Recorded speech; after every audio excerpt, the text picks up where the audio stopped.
Unfortunately, messed up cops are just a part of history. Former Louisville police officer Mark Handy was accused of framing innocent men and sending them to prison for murder. And when you think about crooked cops, you usually think about cops who maybe steal money from big drug raids, deleting people, planting evidence, the normal stuff you see on TV. Thing is, it had me wondering, is Louis Scarcella the worst cop in New York City history? The interesting thing is, Louis Scarcella didn't start off as the poster child for shady detective work. He was one of NYPD's most famous detectives in the 90s. You see, during that time, crime was bad.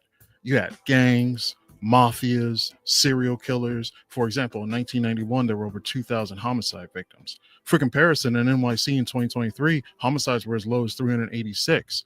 And murders weren't the only crimes at all-time highs. Shootings, robberies, there were 3 times as many essays in 1990 as opposed to 2023. He threw me over the man's head in front of me. But he didn't let me go. He held on to me. And so I remember the yellow child. And with all this violence, the city, understandably, was begging for solutions and a greater police presence. Statistics this year are really grim. Of course, there's too few cops, and there's too many guns in the city of New York.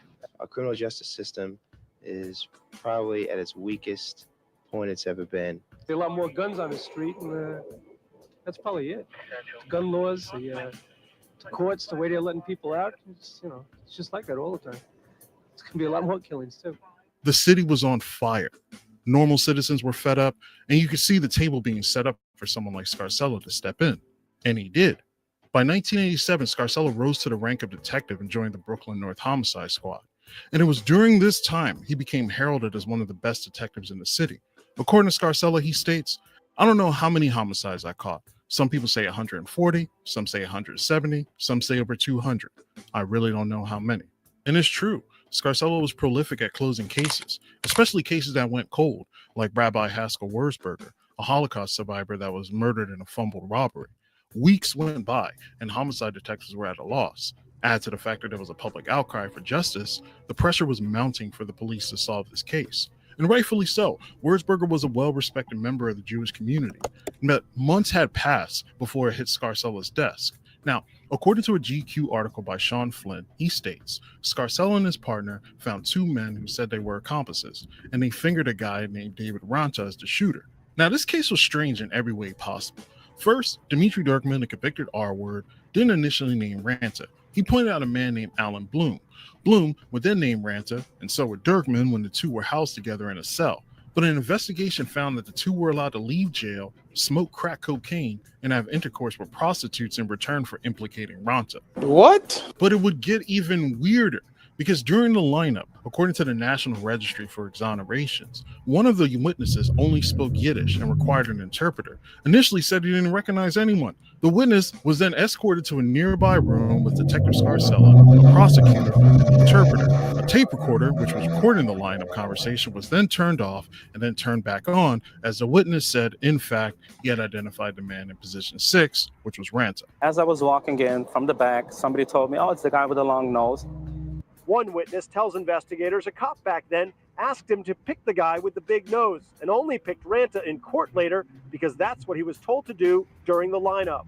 Now, with all that, David Ranta was found guilty and sentenced to 37 to life. And it wasn't until 2011 when District Attorney Charles Hines created the Conviction Integrity Unit that his case would be reviewed. And it was that investigation that exonerated Ranta. Mr. Ranta, to say that I'm sorry for what you have endured would be an understatement and grossly inadequate, but I say it to you anyway. Sir, you are free to go. So, this was a watershed moment for Scarcella. Remember, in the 90s, Scarcella was a hero, with a Pulitzer Prize-winning columnist saying he is one of the best at getting even the worst villains to talk. In big cases, they bring in Scarcella. But all that would change in May of 2013, when a New York Times article written by Frances Robles uncovered several problematic behaviors in Scarcella's method.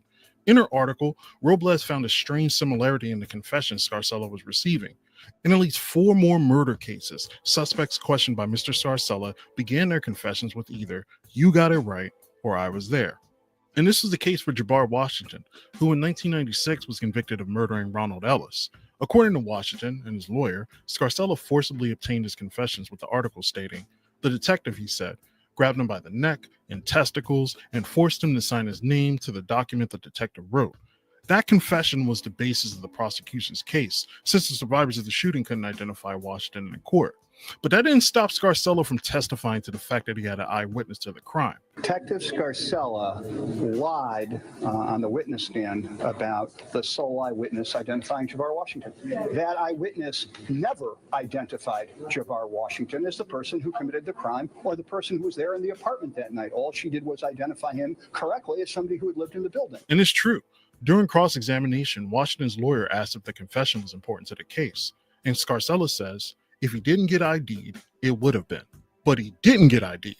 The truth was, Lisa Todd, the witness and one of the victims, literally told a grand jury that she only recognized Washington because he lived in the building.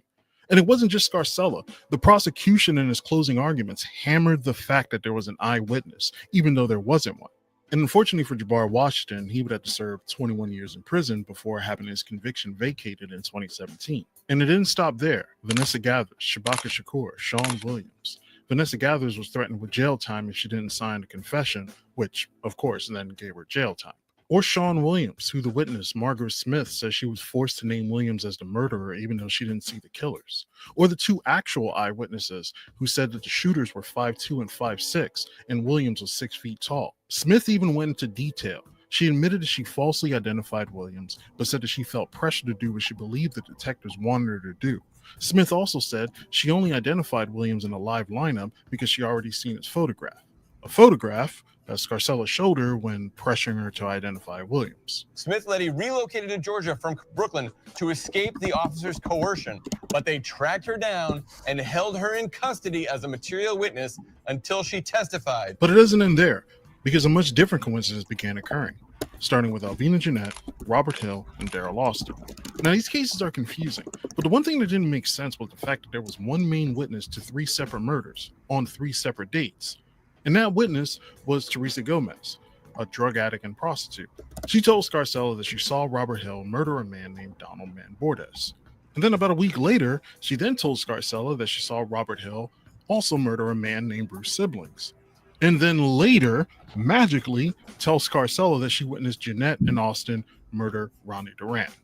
All of 3 of which, coincidentally, were already the target of Scarcella's investigation.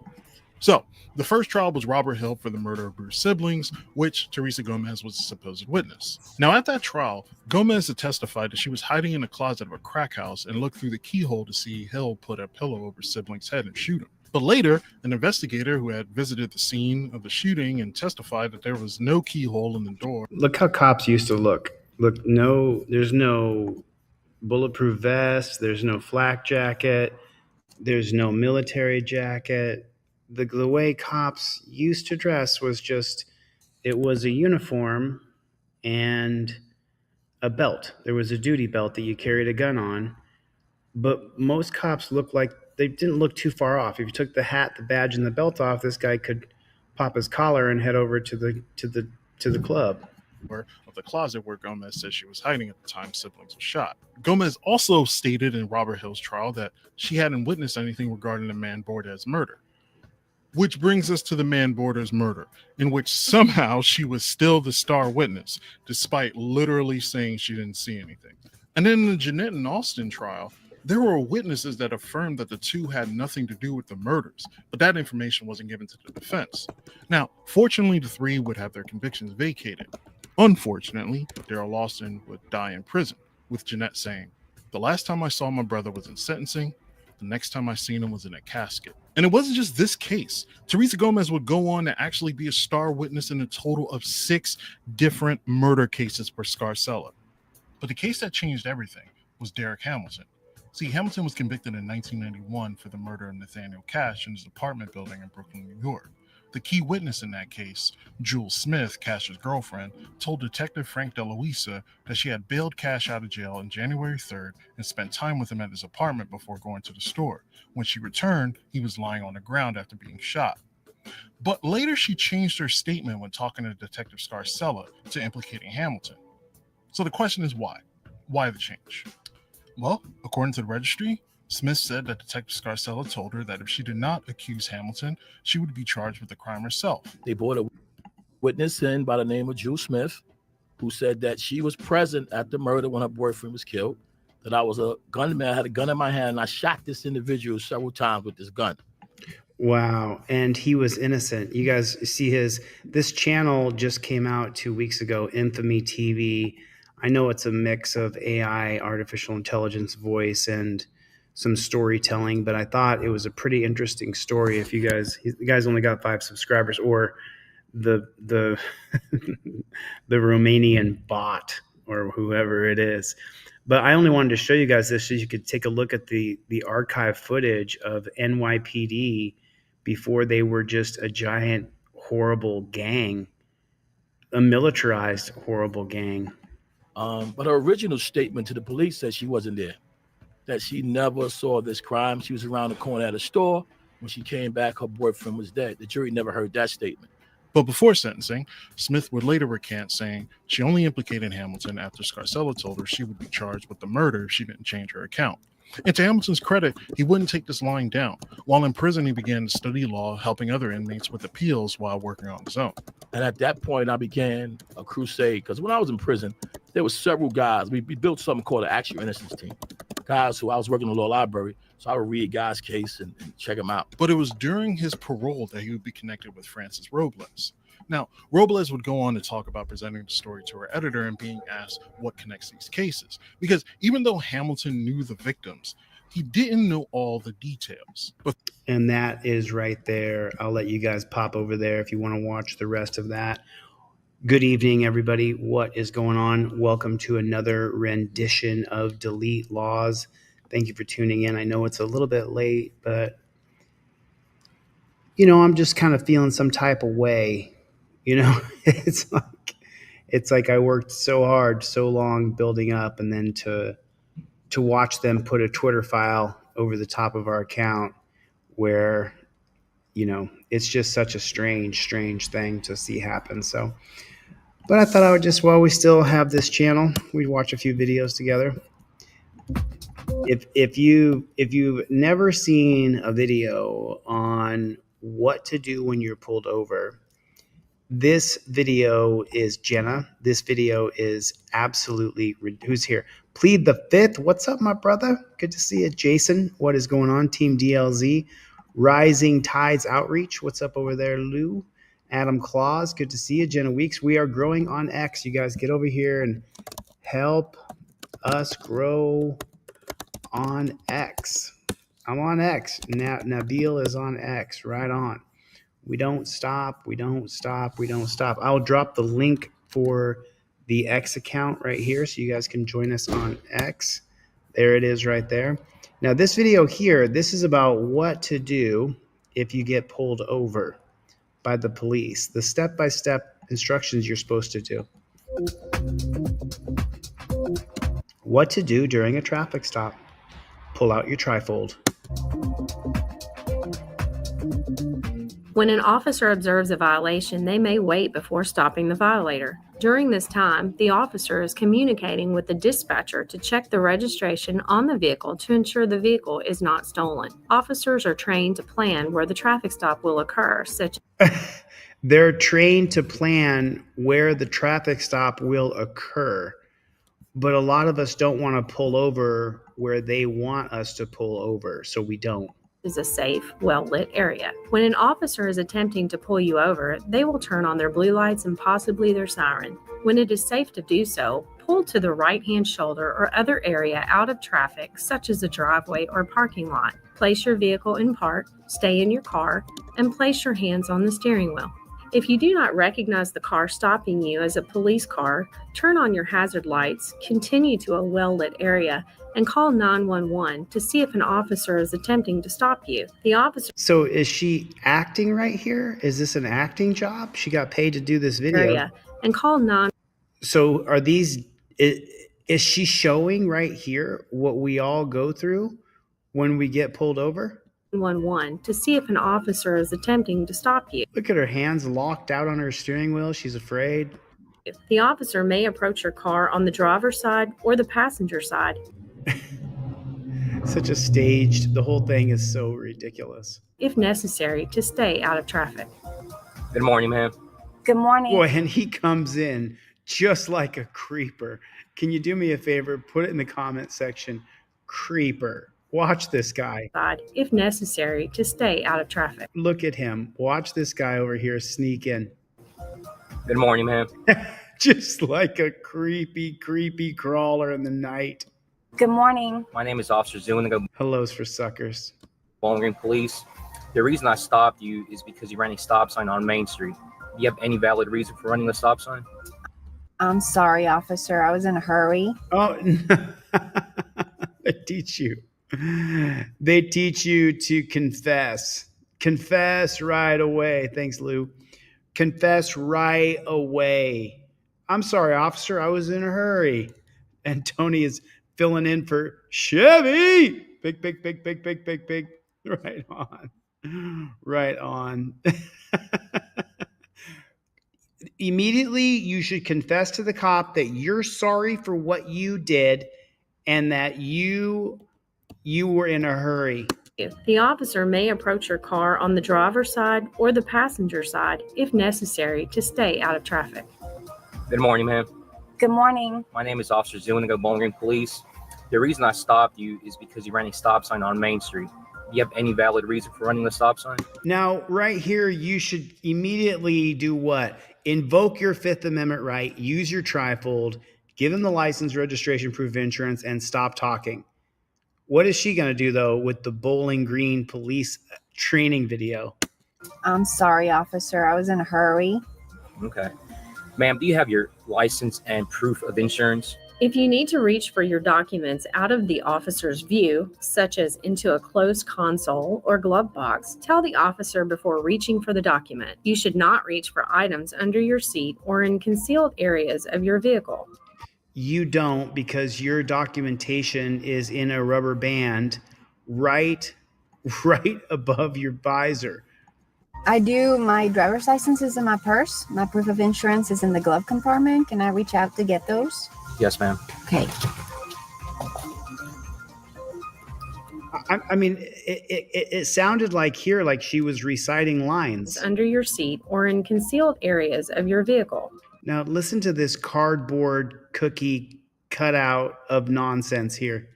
I do. My driver's license is in my purse. My proof of insurance is in the glove compartment. Can I reach out to get those? Yes, ma'am.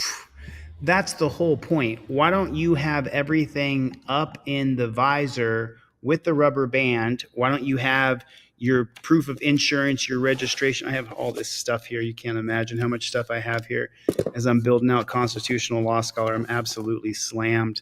I'm doing two jobs at the same time. So it's just, you have to have everything up in your visor. You have your trifold in your visor where you invoke your Fifth Amendment right to remain silent immediately. You do not have this back and forth with this cop like this at all whatsoever. Okay.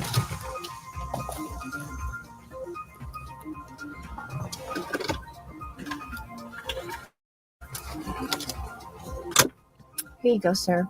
Thank you, ma'am. Ma'am, is this your current address? It is. Yes, sir. Your insurance card is showing that it's expired. Do you have a valid insurance card? Oh no, I must have grabbed the wrong one. I think the valid one's in the glove compartment. I'm gonna reach out to get that one. Please do. Okay. Okay. Yeah. Here you go. Thank you. Ma'am, I'll be returning to my vehicle for a few minutes. Stay in your car, please, okay? Okay. Thank you. Remain in your car unless the officer instructs you otherwise. The officer will go to their cruiser and check the license number, registration, and verify the insurance. The information an officer requests is necessary to properly complete a citation or a warning. Do they tell her to look nervous the whole time? Do they say, hey, look nervous the whole time? Ma'am, is this your current address? It is. Yes, sir. Okay, but what if it's not? What if it's not your current address? Do you tell them, no, it's not my current address? No, you don't.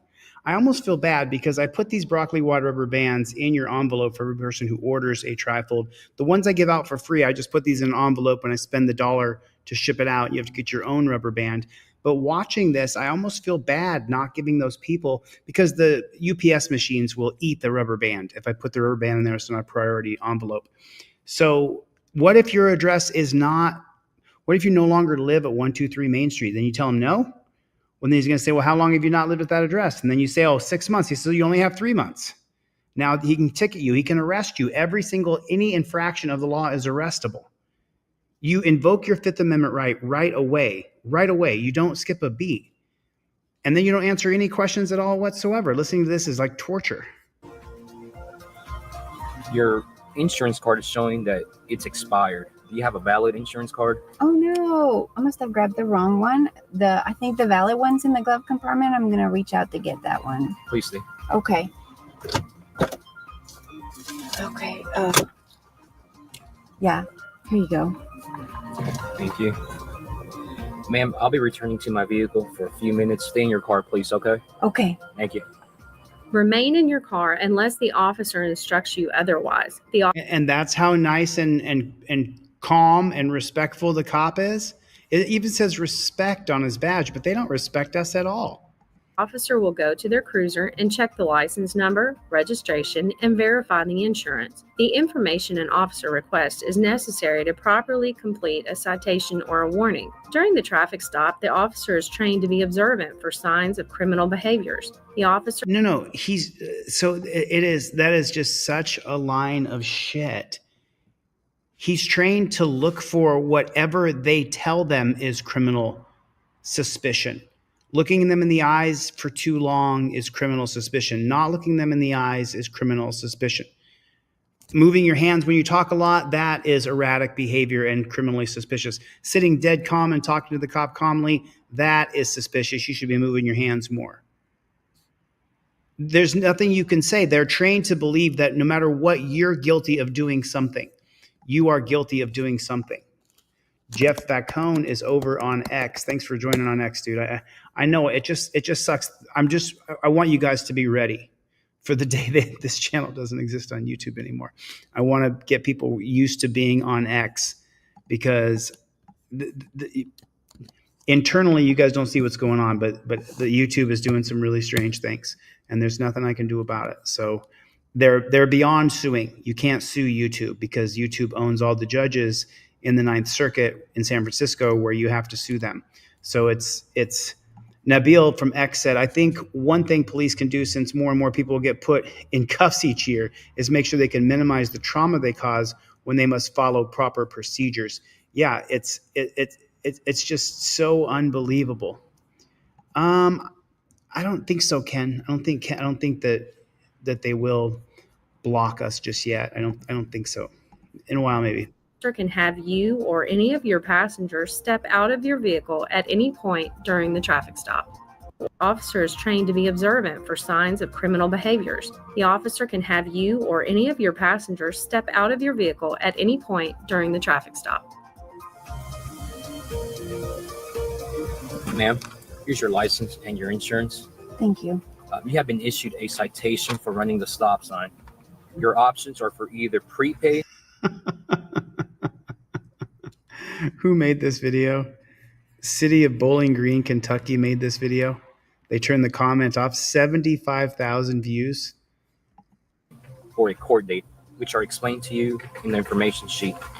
Okay. Do you have any questions for me, ma'am? No, sir. Okay. Here's your ticket. Please be careful getting back on the street. Okay, thank you. And so she's just so thankful. She's so grateful and thankful and grateful. All right. Thank you so much for giving me a ticket. Thank you so much. He didn't have to tell her to get out of the car. I need you to step out of the vehicle. Can I search your car? You mind if I look in your glove box? What about those questions? What happened to those questions? What happened to those? I'm just, it seems like, yeah, I'm with you on that one. It's funny you say that, but we'll finish this video and then I'm going to go into what Rising Tides said here a second ago. He never asked her any intrusive questions that would piss up everybody else off, like, can I look in the trunk of your car? Well, you want to look in the trunk of my car so you can arrest me. The whole reason why you want to look in the trunk of my car is so you can find something in the trunk of my car to arrest me, or you wouldn't ask me to look in the trunk of my car. You wouldn't ask to look inside of my console or my glove box if you didn't want to find something in my console or my glove box to arrest me and take me to a dungeon, impound my car, charge me with crimes, put me in torture cuffs, put me in the back of that cage, drag me to the dungeon, impound my car, and steal my money. But he didn't ask any of those questions in this because I guess they just stopped doing that. I guess they just stopped doing that. Police officers will stop vehicles for a wide variety of reasons. Please keep in mind the traffic stop you have seen demonstrated is associated with a low risk. Traffic stops with a higher risk would be more dynamic and may involve multiple officers. In every case, all occupants of the vehicle should comply with the officer's instructions. There's a shocker. Bowling Green, right here. City of Bowling Green made an announcement. In every case, all occupants of the vehicle should comply with the officer's instructions. In all cases, in every case, always and forever, you should comply to the government. Stops with a higher risk would be more dynamic and may involve multiple officers. In every case, all occupants of the vehicle should comply with the officer's instructions.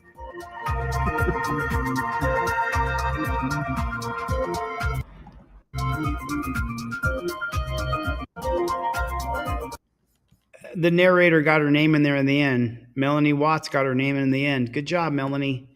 Good job, Melanie. Way to go. You did such a great job there, acting like a vanilla cardboard cutout of a citizen. You know, we all just want to immediately we just want to go ahead and comply with everything they say, no matter what they say. Yeah, Sacramento Lenny said, have you been drinking? Is there any paraphernalia in the cars? Do you have anything that you've been smoking? It smells like something funny in the car. We hear that all the time. It's pretty regular.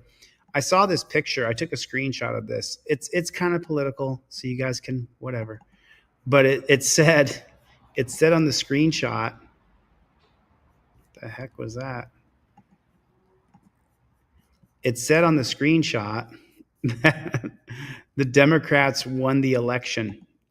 And it showed this picture, and I want to show you guys this picture. And what I took out of the picture is how unhappy Robert Kennedy Jr. looks. But if you take a look at Robert Kennedy Jr., boy, he does not look very happy, does he? He doesn't look like he's super, he doesn't look super pleased to be in that picture, does he? He looks like he kind of had to sell his soul or he wouldn't get any power at all. And without power, you can't do anything. And so he's kind of going through it. You can see the look on his face, and he's stuck next to the dumpster fire. And I know some of you guys are Trump supporters, and I'm glad you're a Trump supporter. I'm not. I don't support people who want to indemnify all police. I think he's the same as Kamala. He just says the quiet part out loud. So, I think between Trump and Kamala, I didn't vote for either one of them, and I wouldn't support either one of them.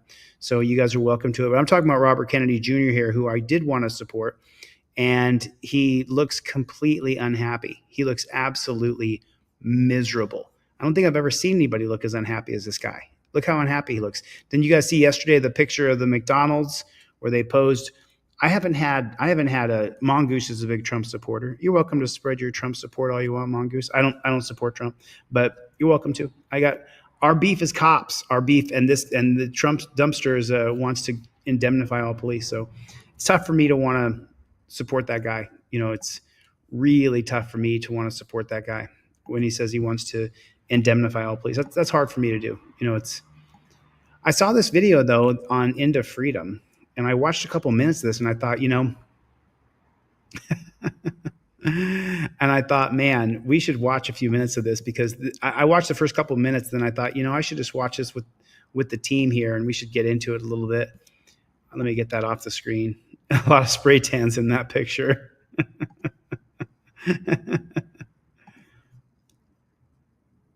It kind of does. The world does, for Mongoose.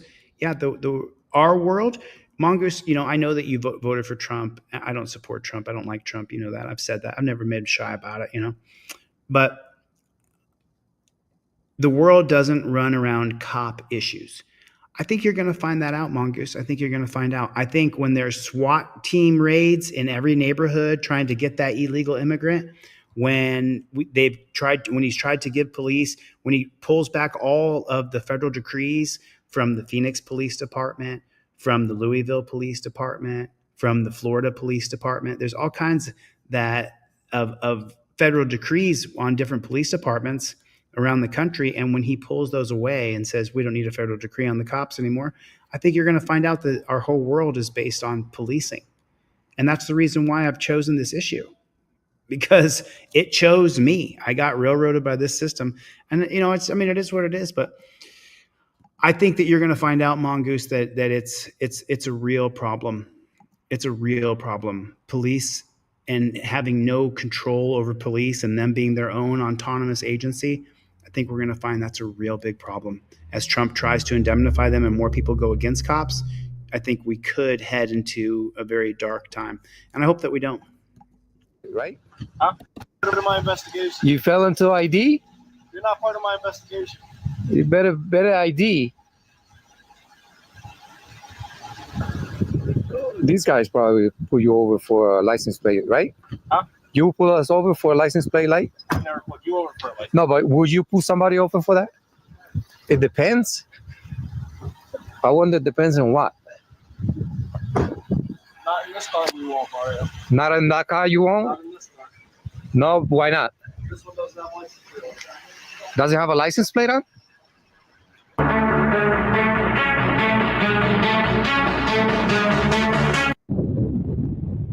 The channel's name is Not the End of Freedom. That's the name of the channel, Not the End of Freedom.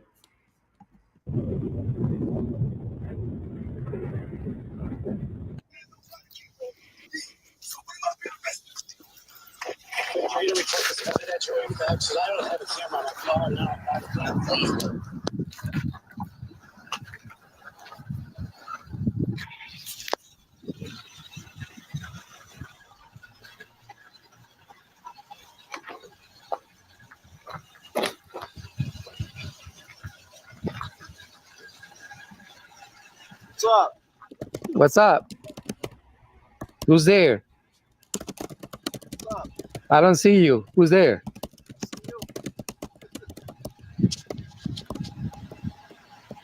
I still can see you. Identify yourself. Thank you. You're not part of my investigation. You fell into ID? You're not part of my investigation. You better ID.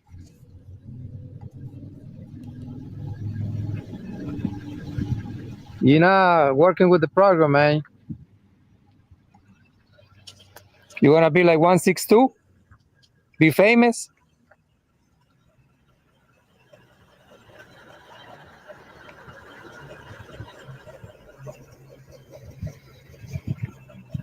I'll see you come out. I'll see who you are. You notice how this dumb pig says that he's not a part of his investigation? Like, what are you investigating there, bro? Are you doing a serious investigation? See if you fix that light on that car.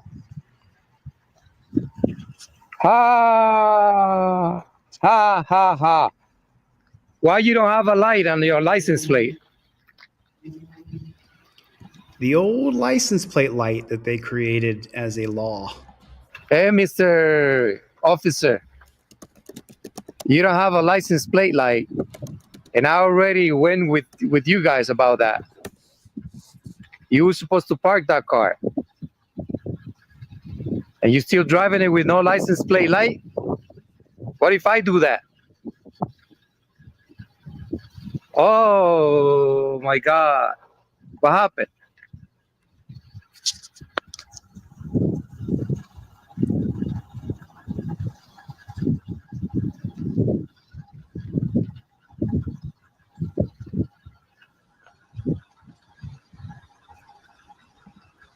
All right, ladies and gentlemen, this is Hazleton Police Department. We are in, what street is this one? No street name. We'll get the name. And we have Trooper, Patrolman And look at this license plate, guys. Look, I'm gonna turn the camera off, the light off. Can you see the license plate? Right there. No license plate light. And these police officers are failing to ID. And to tell me why are they driving with this car with no license plate light?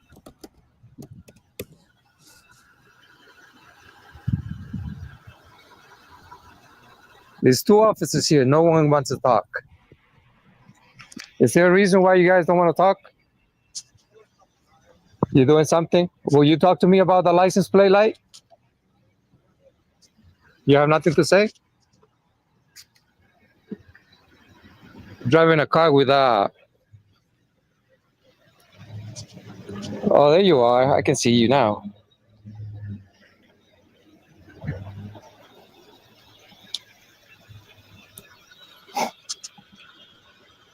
We're gonna have to talk to Sergeant Sola because, oh no, Babula. Mr. Sergeant Joe Babula.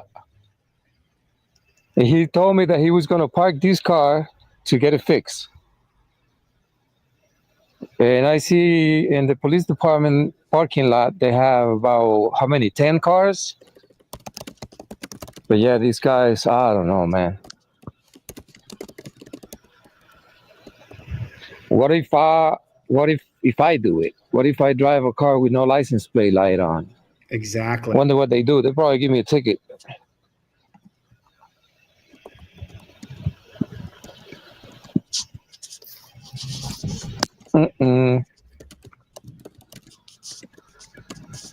No. That's a no.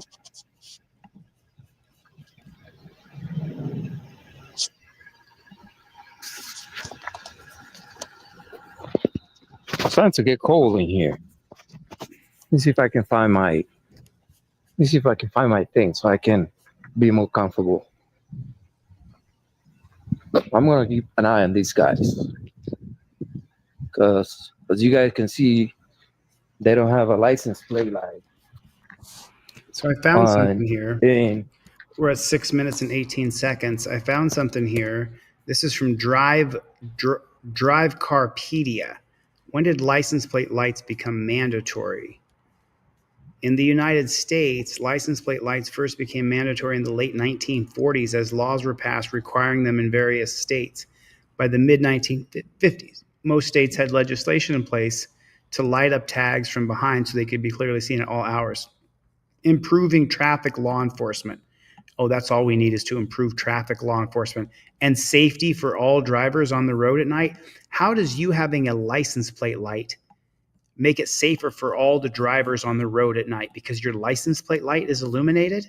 Or you mean they figured out a way they could pull us over? My investigation. You fell into ID? You're not part. That's a simple violation. The license plate on. I can read the license plate.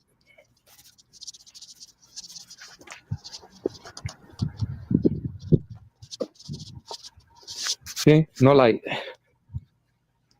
No light? Where's the light? Right here. What do you mean, kinetic? Okay. If I turn on my light, I can see the license plate. But if I turn it off, I can't. So he's decided to stop this guy, and we'll see what's gonna happen. He's gonna give him a ticket, or what is it's gonna be the issue here. But we are in Lincoln Street in Hazleton, Pennsylvania, and we have where's Hazleton Cup? This guy was in the corner of 15, which is that one's 15 over there in the back, and he always picked that spot up for everyone who drives through Broad Street. It's starting to get cold here, guys. And I have this little sweater. There's a little jacket that I bought from home, but it's not helping me much. I guess I don't have my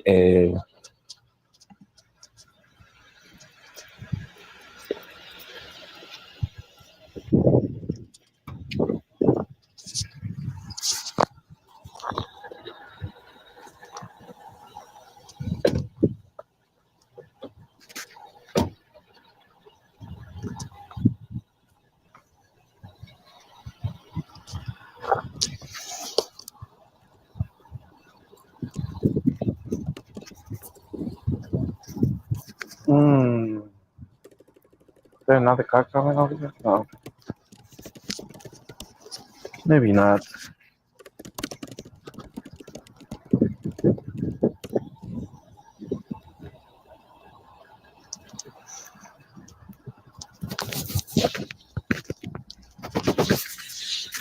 Guy, I reported this car a couple days, weeks ago. I believe it was Bob. I don't know. You guys can join the memberships here on YouTube. I did move a lot of people over to teamdlz.com, which I have been posting very rarely on. I've been trying to keep up, trying to keep things going, but the last 2 weeks Charlie's been sick. You guys can join this YouTube membership, and I appreciate it, or join at teamdlz.com, and you can DM with me directly on teamdlz.com. I didn't notice that, but the memberships are definitely falling. About 3 weeks ago. Oh yeah, I already posted a video where I got into a confrontation with Sergeant Babula when I followed this car to the police station and reported that it doesn't have a license plate light on. And Joe Babula told me that they were going to park this car and that they were going to fix it. And actually, I saw the officer driving another vehicle after that, the same night. And I thought they were going to fix this car. But look, this car is all dented. And with all the money that these guys are making, how is possible that they're not going to have a mechanic maintaining these vehicles? I'm reading that now, Bill. If I bring my car tomorrow to get an inspection and they don't see a license plate light on, they're not going to give me the inspection. I wonder how good the inspection is on that vehicle.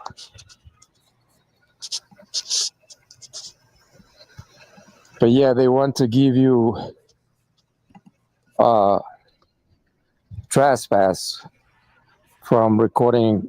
If you record in the parking lot of the police station right now, they are threatening you with trespass. They put you in jail. Probably they put you in jail if you go to the police department and record a video in the parking lot. Even though it's a public building, but guys, we are going to find out why Hazleton Police Department inside, because I mean, and let's see, the cop's about to get out here. There. This is what I want to see. These guys probably pull you over for a license plate, right? Huh? You pull us over for a license plate light? Never put you over for a light. No, but would you pull somebody over for that? It depends. What a load of shit. He'll pull over anybody he can anytime he wants, anytime he possibly can. I wonder, it depends on what. Not in this car we won't, Mario. Not in that car you won't? No, why not? Does it have a license plate on?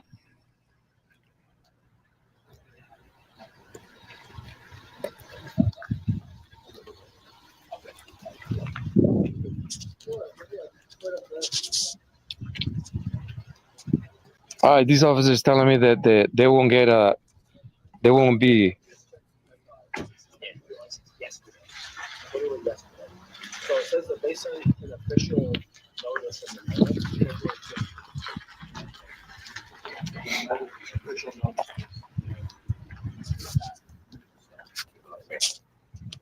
But then yesterday was special.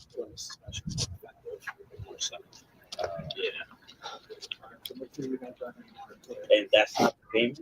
The one that I showed you is not for that. See, right now, here's the worst part about this, right? You take a look at this guy standing there on the side of the road with the two cops. If he had unpaid child support, or he had a ticket he hadn't paid from last month, if he had a traffic ticket he didn't pay, these cops would chain him up. Yeah. Kidnap him right off the street, take away his phone so he can't call anybody, put him in chains. He'll be crying out, "This hurts. You're hurting me. This hurts my wrists." They wouldn't care. They'd put him in the back of a little claustrophobic cage, strap him in, not offer him any water. Then they'll take him down to a dungeon where they take off all of his clothes and look up his backside. But they're good people. These are good people. You should respect these guys. Look at what they do, but they're just doing their jobs. Maybe that job should be changed. These dirty jackboot thug pigs are your enemy, whether you like it or not. The enemy in our country is right there. I wish that wasn't true. I wish that cops, I could respect them and I would tell you, man, teach your kids that cops are good people. They're not good people. They're bad people.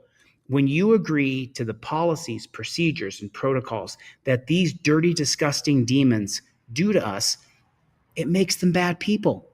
You know, it's funny, you guys, I'm not sure if you guys know this or not, but there's a kid who sent me a direct message who I recorded. I recorded this kid, and he did see the message. So he saw the message. I'm not going to show you his full username, but I'll show you what was said. Okay. And it said, "Hello, I spoke to you earlier at the LASD, Los Angeles Sheriff's Department station in Santa Clarita Valley, SVC. I was just wondering if you could not post what you recorded of us. It made my girlfriend and me uncomfortable. Thank you, Braden." So the kid's name is Braden. That's all you know about the kid. So I did a 45-minute interview with this kid and his girlfriend, and they said the most outlandish, horrible, ridiculous, authoritarian garbage. Absolute garbage. The young man is 22 years old. I've been in a position in my life on several occasions where I said or did some things that I wish I hadn't said or did.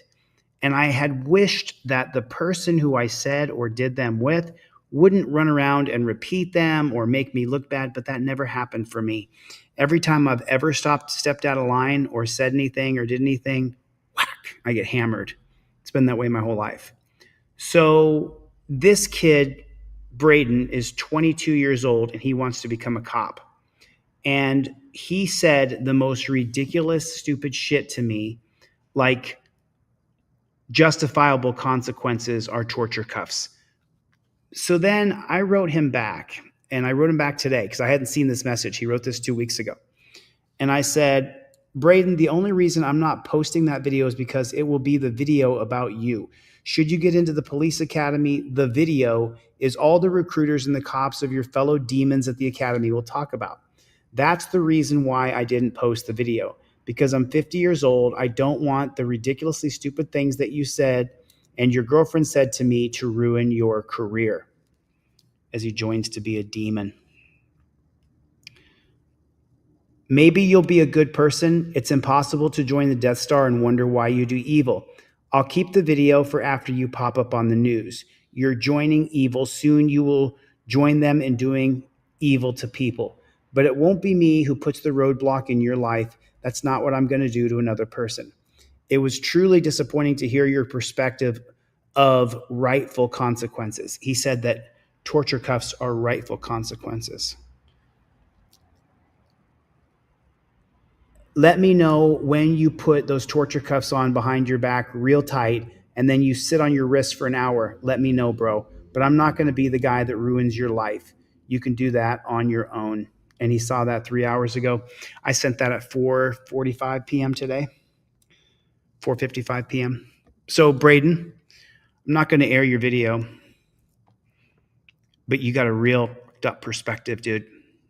Rightful consequences are torture. Torturing people in torture cuffs are rightful consequences. That's what you said to me, dude. And I'm not going to air Braden's video because it'll ruin his life. What he considers to be his goal, his direction of his life, if I air the video of the interview that Braden did with me, his life will be ruined because the police won't take him. The police won't take him. After what he said to me, nobody would take him. Nobody would take him. Adam Claus, the only reason you join X is because there's no censorship. That's it. Right now, there's no censorship. There you go. I went. So, I mean, I want to show you guys Braden's interview, and maybe I'll show it and I'll dim his face so you guys can just hear the words and hear the conversation. But I don't want to ruin a 22-year-old kid's life. In his mind, if I air that video and then he can't get into the police academy because the recruiters see the video where he said a bunch of stupid shit, then I ruin his life. And I don't want to do that.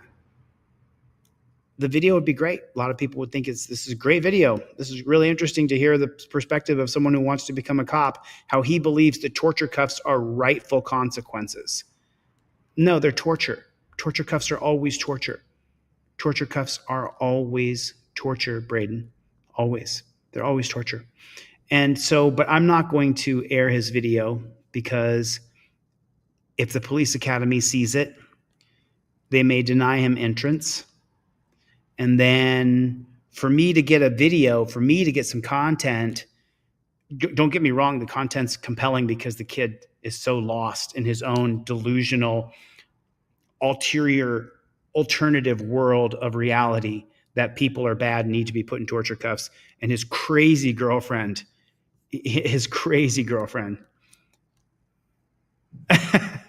and then Show Me Audit said, but you may be saving the lives of others by airing that video.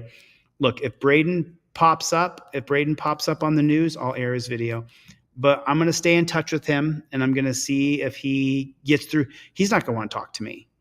I hold the key, the evidence. I hold the facts of what could ruin the kid's life. And I don't want to ruin his life. I can't stand his stupid perspective, his stupid choices, the stupid police academy. I can't stand any of it. I don't want to be the guy standing on the other side of what someone is going to interpret as their life being ruined because they decided to do an interview with an auditor at a police department.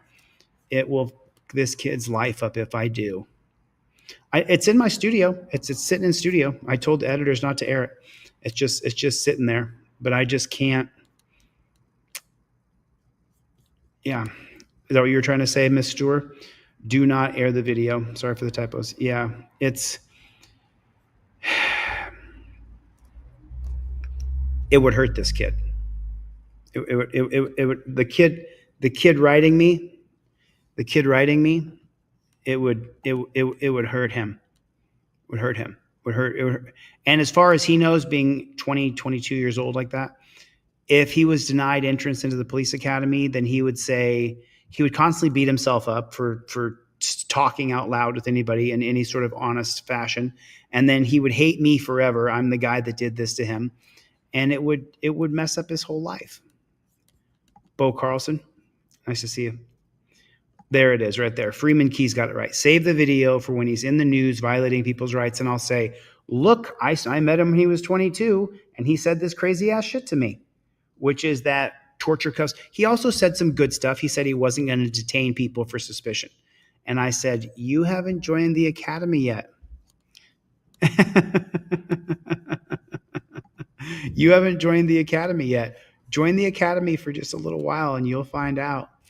You know, it was, so this video right here, I saw it's only a minute long.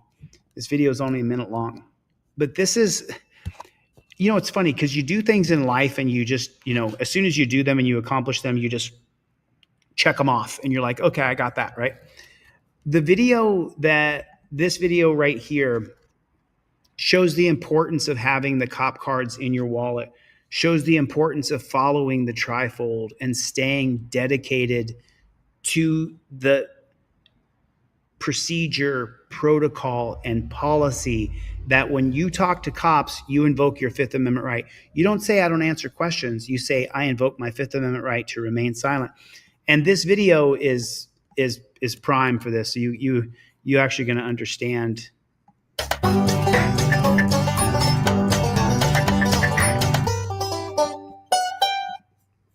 Traffic papers for you. Hey, Michael, I don't answer questions.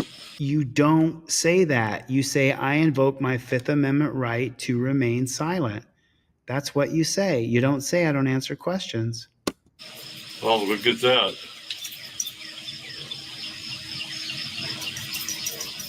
I'll take it that you're refusing papers. If it's Michael, it's for you. Okay, it's for traffic. Okay.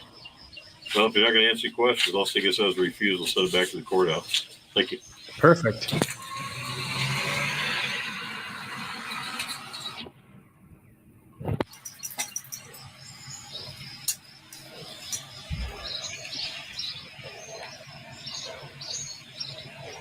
Perfect. Watch that cop drive away. Absolutely perfect. And that's how you deny the police at your door. Well, I showed this because I wanted you to realize that that's not the way. At your door. That's not the way you do it. You actually do it a little bit different than that. Hey, sir. How you doing? Is your name Tucker? Yeah. Are you like a paraglider? Yeah. Story to in the comments if you think this was justified or if it was a little weird or unjustified. Also stick around to the end because I'm going to be announcing the winner of the most recent giveaway, which So this guy took a paraglider. See the videos here? He took a paraglider and landed in a field. So that prompted then the police to come to his house. Go out. I'll note that when I rolled back the footage, turns out the state police officers had already showed up, looked in my windows, ran the plates on my car, looked around the house a little bit, went back to their car, and then eventually got around to knocking on my door. No one's told about that house. I mean, his car, that car is registered to him, so. Is it? Tucker or whatever? Yeah. So anyways, I see the state troopers. I get out of bed, throw on some shorts real quick, and go to answer the door. Now the first, I would say, couple minutes of this whole interaction was just confusion on my side. I mean, how fun does that look? Whoa, that deer is in a full sprint. You go, guy. Now to preface this, I answer the door. The state troopers ask if my name's Tucker. I'm like, yeah. They're like, do you fly a paraglider? I'm like, yeah. And The only thing scary is one wind burst and you're dead. the first thing the one guy says is, I don't know how to say this, but, and my heart immediately dropped. I was like, oh my God, someone died. Like, this is what they normally do. They come knock on your door. No, bro. No. They're coming to investigate you because they want to arrest you. And tell you so-and-so passed away. Fortunately for me, that wasn't the case. So watch the first bit of this interaction. Hey, sir. How you doing? Is your name Tucker? Yeah. Okay. I was just here to make sure everything's okay. We got kind of a weird call while being checked. Are you like a paraglider? Yeah. I don't know how this feels. Yeah. So he's got to be recording on his phone right there. That's why his phone's in his hand. He has to be recording. It looked like a pilot saw a paraglider going down, and I don't know, I guess you go in Robbinsville a lot. Like, Upper Freehold, up 195 there. I'm not too familiar with Robbinsville. It's like Hamilton. No, but I know two guys that thought that. Yeah. Oh, you? Trent. Yeah. Yeah. Okay. I guess they thought it might have been you. Yeah. We're just here to make sure. I don't know why. So someone thought someone crashed. They don't know. The pilot called in and said they saw somebody like spinning. They thought they were out of control. Okay. And then I don't know how your name got thrown into it, but Yeah. People offer the call, they think that we're crashing, but not. yeah, no, I know, I get that. Yeah, you do the twists and all that. And then, yeah. I know it's not someone actually crashed. Yeah, I don't know. I don't know if you guys had other features or whatever. Yeah. Turns out someone had seen a paramotor flying about an hour and a half south of where I live and typically normally fly. They saw it doing crazy spirals and thought it crashed. So that's one factor. And then the second factor was the person that happened to see it, I guess, watched my channel or knew that I was a paramotor pilot and somehow linked that to me and said, that must have been Tucker. He just crashed and died. So whoever this person was, which probably is a subscriber, ended up calling the police and... Oh, there's the problem right there. Don't call the police. reported it, gave them my information, which subsequently started a wellness check to my address. I know the two guys. Holy shit! Is it me, or does that just straight trip you out? Because he's down on the ground right here. This person was, which So he's down on the ground, and somehow I guess these paragliders with the little lawnmower on them figure out a way to go up, to accelerate up. is a subscriber, ended up calling the police and reported it, gave them my information, which subsequently started. Look at that. Does that scare the hell out of anybody else? That would scare the I mean, he's literally just riding on a seat. A wellness check to my address. I know the two guys Started And a wellness check. if you take a look at the strapping, oh, there's straps between his legs right here. It looks dangerous to me. To my address. I know the two guys applied on the house. Yeah. I can, yeah, I'll send the message. Sure. Yeah, I don't know how your name got brought into it. I thought it was kind of weird. I do YouTube videos on everything a lot. Oh, so, yeah? Yeah, they probably somehow make that. That's weird. I feel like no one would be doing that early this morning. I don't know why you're having a conversation with police, and this is the reason I started this video, or I was actually showing you a different video. It goes back to the point, though. I mean, I created these. I accomplished creating these, creating the Fifth Amendment cop car, driver and non-driver. I accomplished creating the trifold. You have to have it on you, and you have to use it for it to work. When the cops are questioning you, you have to say, you don't have to be mean. You can say, respectfully, officer, you're questioning me. I'm going to invoke my Fifth Amendment right to remain silent. I'm not going to answer any questions without an attorney present. You don't have to be mean or rude. You don't have to be over the top. I realize I'm an over the top kind of character. Thanks, Plead the Fifth, for the super chat. I didn't see it. I see it up there at the top, but I did not. I don't think I saw it. Thank you. Thanks for the super chat. When the cops are at your door and they're asking you questions, that is the time that you pull out your Fifth Amendment cop card, cop cited, start filming and state, I invoke my Fifth Amendment right to remain silent. I invoke my First Amendment right to be press. These cop cards don't do me any good sitting here. They don't do me any good. You guys have got to use them when the cops are questioning you. When the cop pulls you over and says, where are you heading? I invoke my Fifth Amendment right to remain silent. Don't ask me where I'm coming from, where I'm going, where I've been. If I've been drinking, if I have a gun, I'll take no tests, no searches or seizures. That's what I'm talking about, is so that you are staying ahead of the cop. And then when he puts you in an uncomfortable position, you can say, what's your name and badge number? And then you say, I want to speak to a supervisor. You have a couple outs for when the cop keeps pressuring you. But the first one is, I invoke my Fifth Amendment right to remain silent. And you don't deviate from that, ever. You don't stand outside on your porch and have a conversation with them. And this guy's a young guy in his 20s, is in great shape, he's smart. Some like early afternoon, like sunset. Well, he's smart enough to fly a hand glider, but paraglider, but do not answer questions. He's not smart enough not to answer questions to the coppers. Early this morning. I'm just gonna some like early afternoon, like sunset. Like early sunrise. Yeah, it's kind of a weird call. We got a call from, I guess, Robbinsville. They got like drones going up and stuff, looking if they've got anything. They just told us to check here. They check your here. So. Yeah, I'm texting you right now. Says everything's fine. Both of them? Yeah. Okay. Yeah, there's two guys down by that turn. They fly that way. You know if they're down since they're flying today? Yeah, he said he was up like an hour ago. That makes sense. Now here's where it got a little bit weird. Obviously, the state troopers went out to my house and found out that I was indeed alive. I wasn't involved You answered questions. You told them that you fly a glider. in a paramotoring accident whatsoever. And I told them that I actually knew the pilots that typically fly in the area that they were talking about. So I got in touch with them, and they confirmed that nobody crashed, everyone was fine. I told that to the officers, and the officers, I guess, still wanted to investigate. So they asked for the names of the pilots Did you give them to them? that I'm referring to. I give them the names. What did he just say? The pilots that I'm referring to, I give them the names.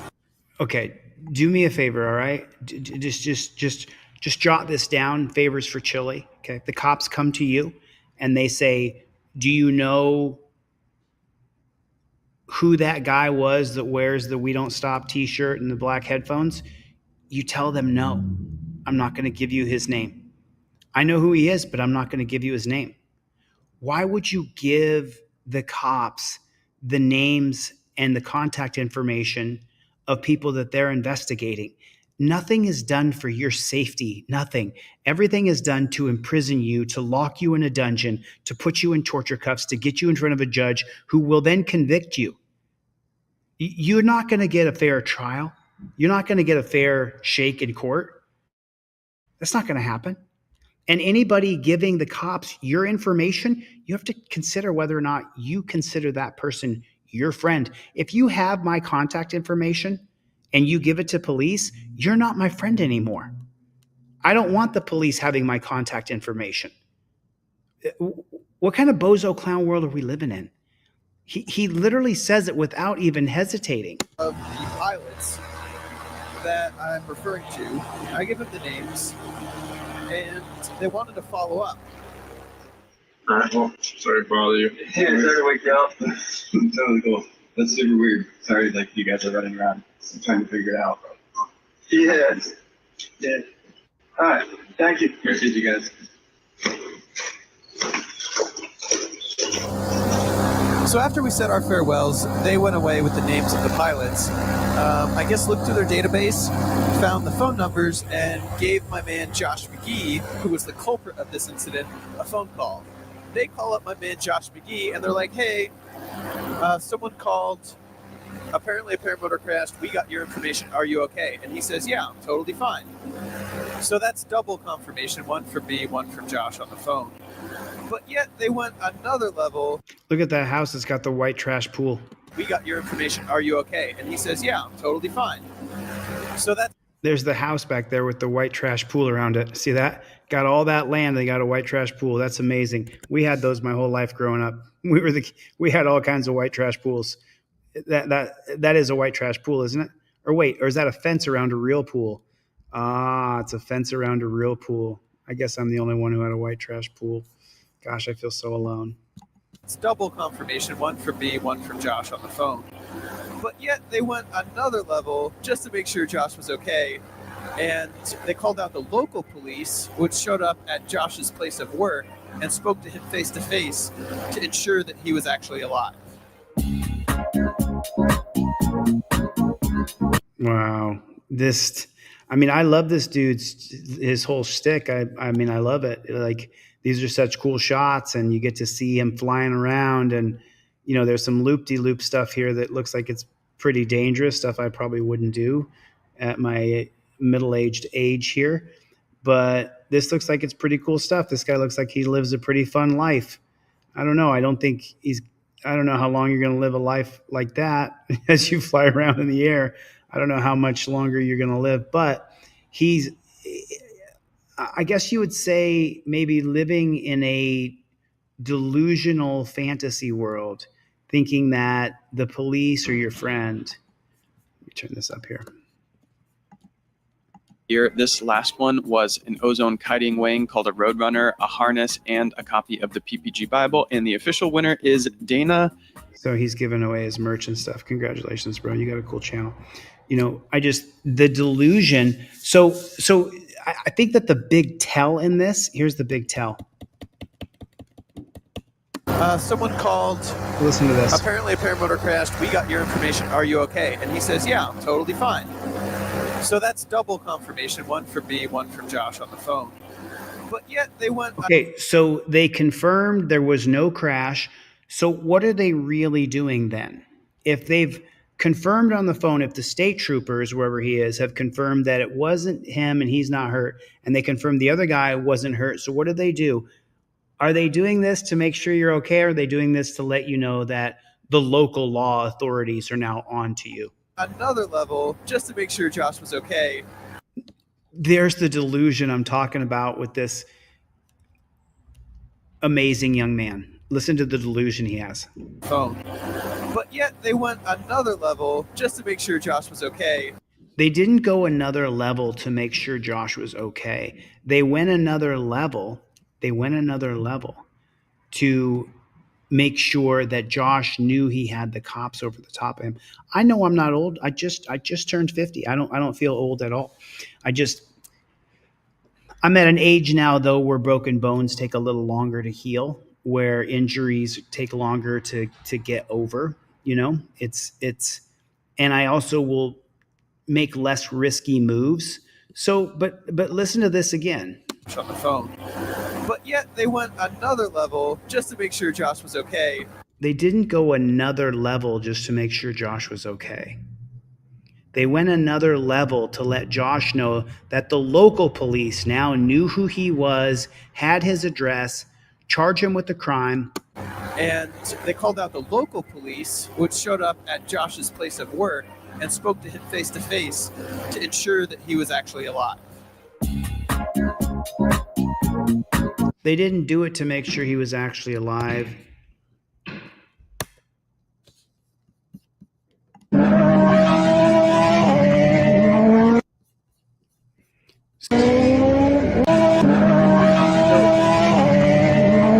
Notice this one, this guy is getting passed. He's on a motorcycle and he's got cars passing him. You can see the camera on the top of his helmet right there. It looks like it's a beanie or something on top of his head. Red light, so he's through the red light. He ran the red light. Those two both ran the red light.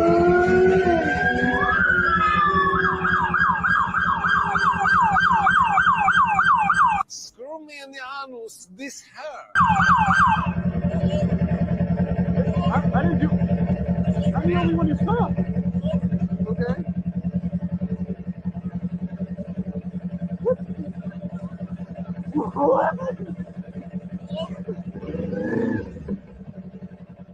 That right there in Laguna Beach, California, that is what you call an unlawful stop. An unlawful stop. That's an unlawful stop. The cops can't stop you because other people break traffic laws.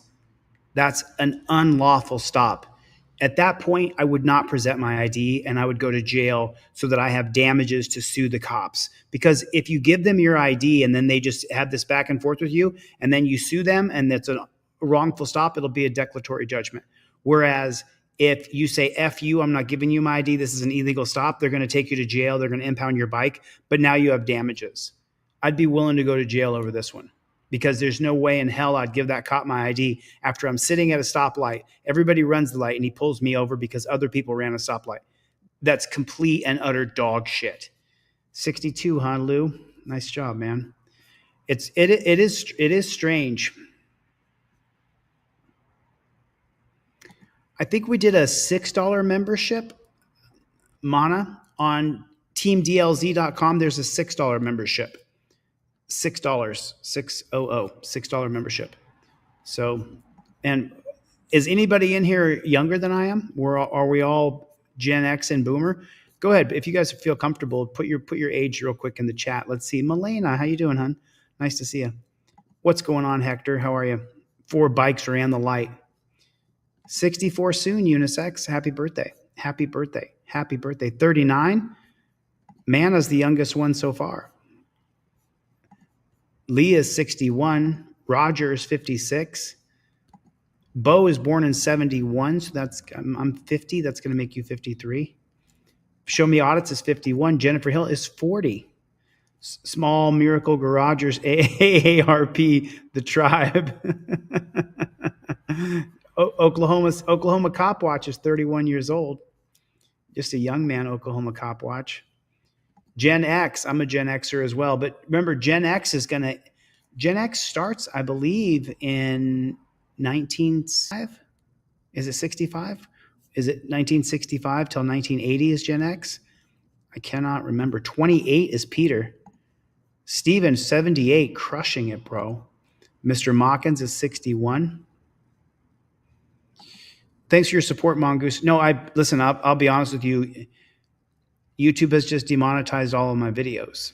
Not every video. Most of my videos are demonetized, and it's starting to affect. It's starting to affect me for sure. Michael, 60. Right on, Michael. 60 on Groundhog Day. 25 years old, Matt the Visionary. Jeanette is 40. Ardell's 56. Small Miracle Garage is 43. Man, 39 is Jordan. Just Willie is 49. Eric is 45. Wait till you get to be 67, says Joe. Sent you out your cop cards, Joe. Check your mail for your cop cards. Joel Juffus is 52. Jason D is 50. Boy, you gotta. I plead the fifth is 12. I'm glad you're 12, brother. 57, 1967. Nabil is 35. You guys can't blame it on us 52-year-old people, says Joel. No, I mean, I'm just saying Unbelted Vortex is 52. So it's, most of the people who subscribe to this channel are Gen X. And I think that Gen X is, Frank Rosen says, this is so stupid. Sorry, Frank. I'm sorry. I'll try to be less stupid later. If you stick around for a little while, maybe there'll be a video that we show that you like, Frank. I'm not sure. I hope though. I hope so. I'm 48 and I'm training to go race the old timers class in the American Medical Association, the AMA.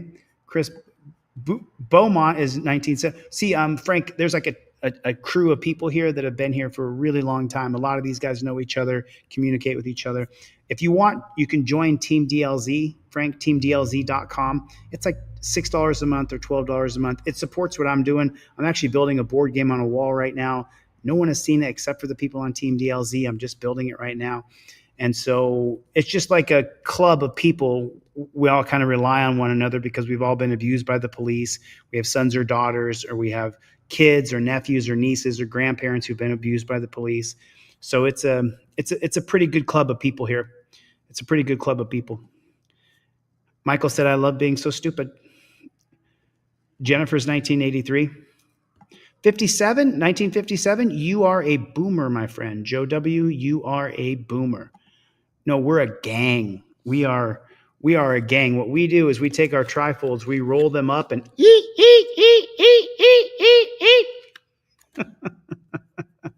Gen X starts at 1965, said Lou. Right on. I would not stop for this dirty copper and this right here. There's no. The reason why I pulled you over is because you're revving your engine like a jerk. The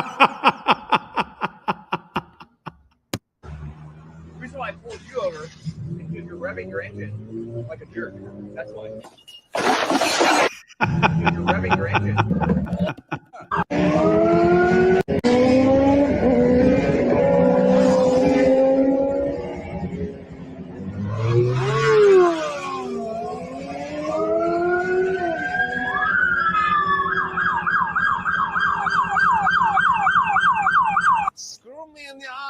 This hair. I didn't do. I'm the only one who stopped. Okay.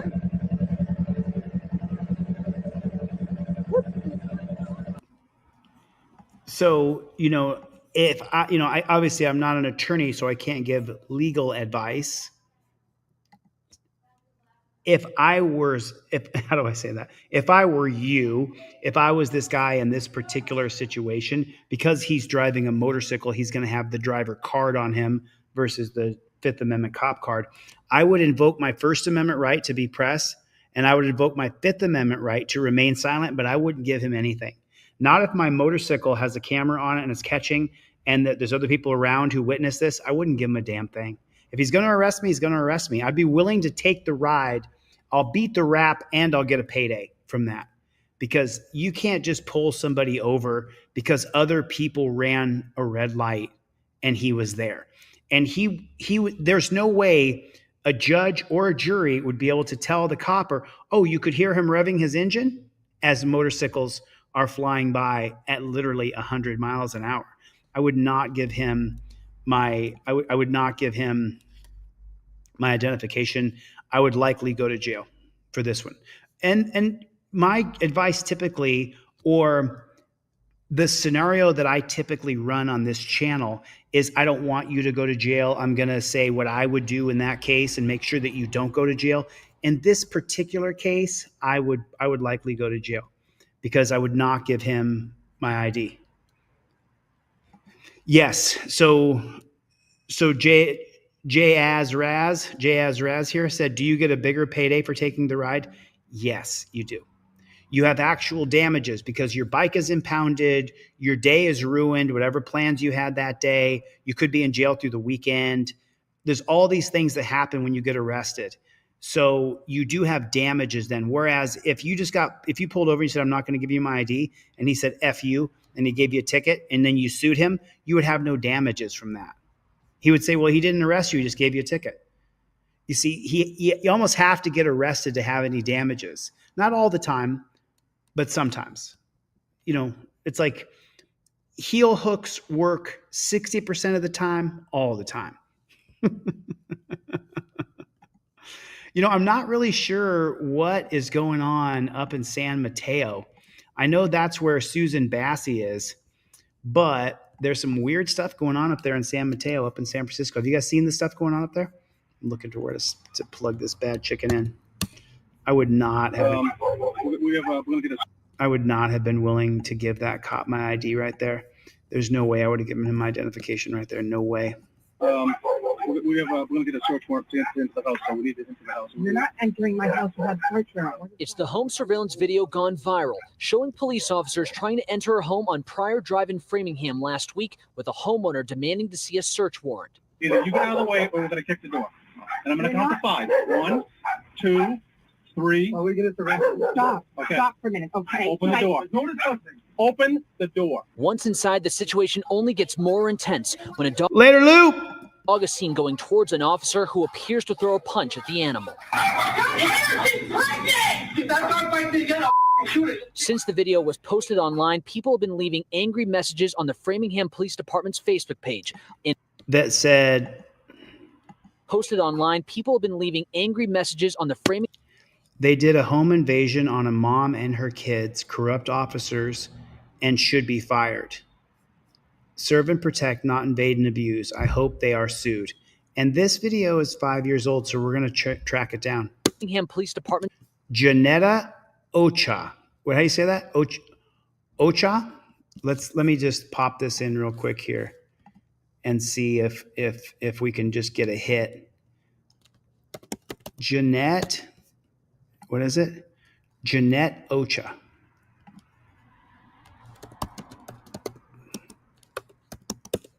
Let's see what happened. Jeanette Ocha.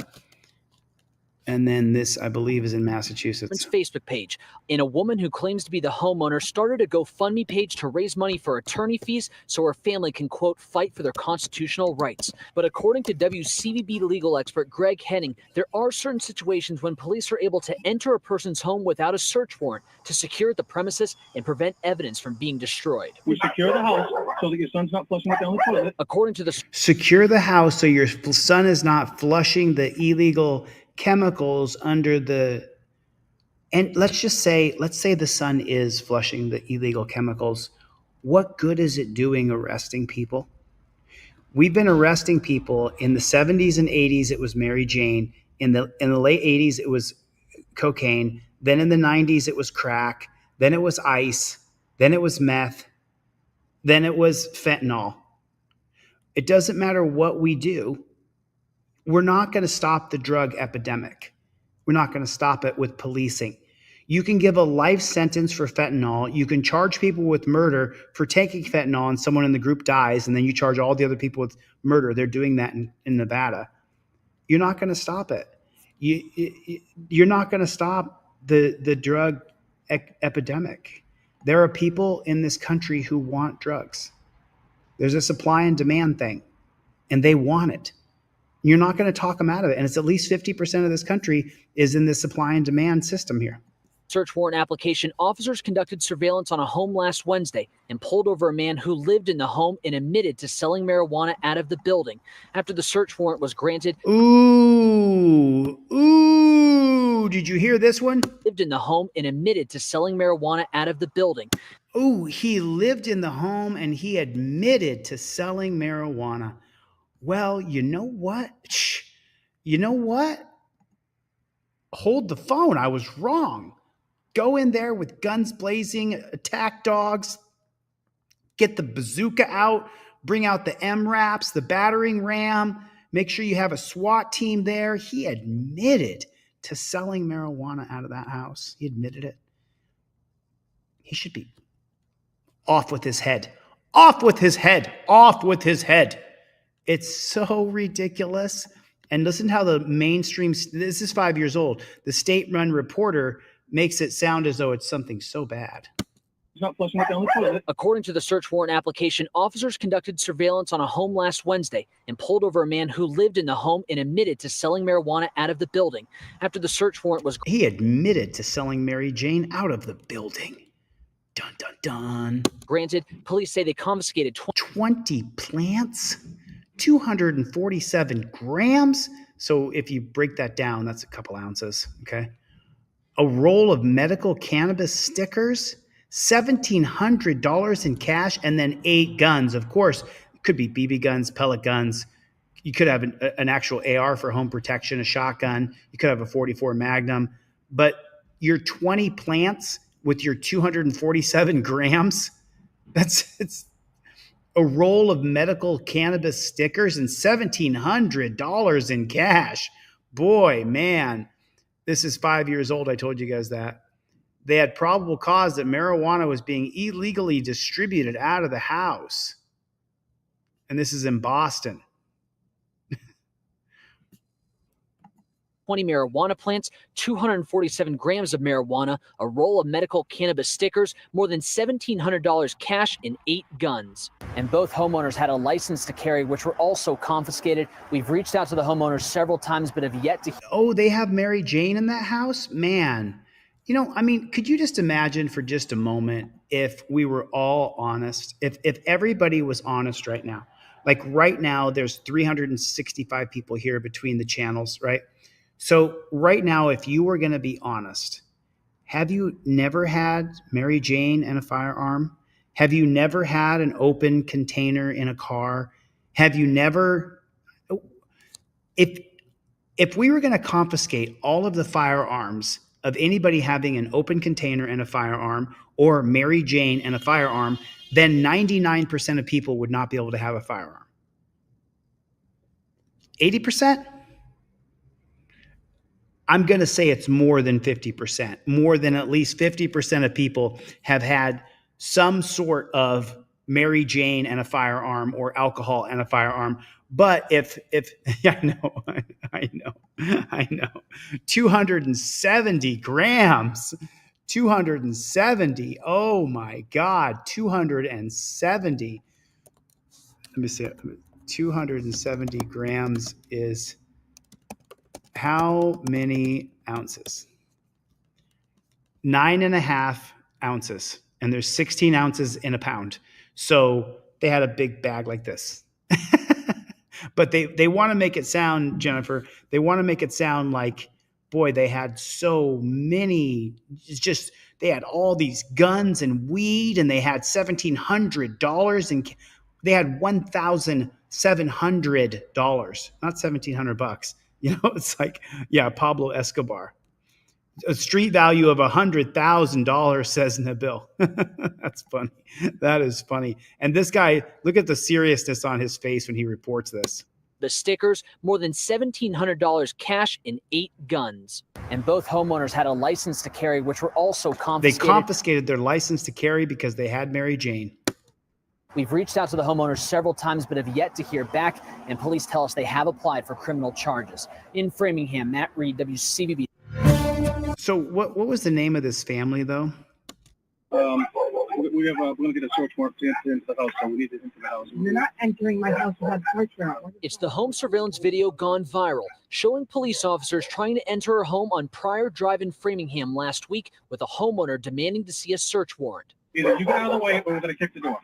And I'm going to count to 5. 1, 2, 3. Are we going to Stop. Okay. Stop for a minute. Okay. Open the door. Notice something. Open the door. Once inside, the situation only gets more intense when a dog is seen going towards an officer who appears to throw a punch at the animal. Look at that beta male pig. Since the video was posted online, people have been leaving angry messages on the. So they did have a home invasion on her kids. So this woman, Jeanette Ocha, is not the right one. So maybe if we can Google it like this: Framingham home raided by cops, 270 grams and 8 guns, no warrant. Let's see what that did. Police force entry into Framingham home without a warrant. So let's see if we can just track this down real quick.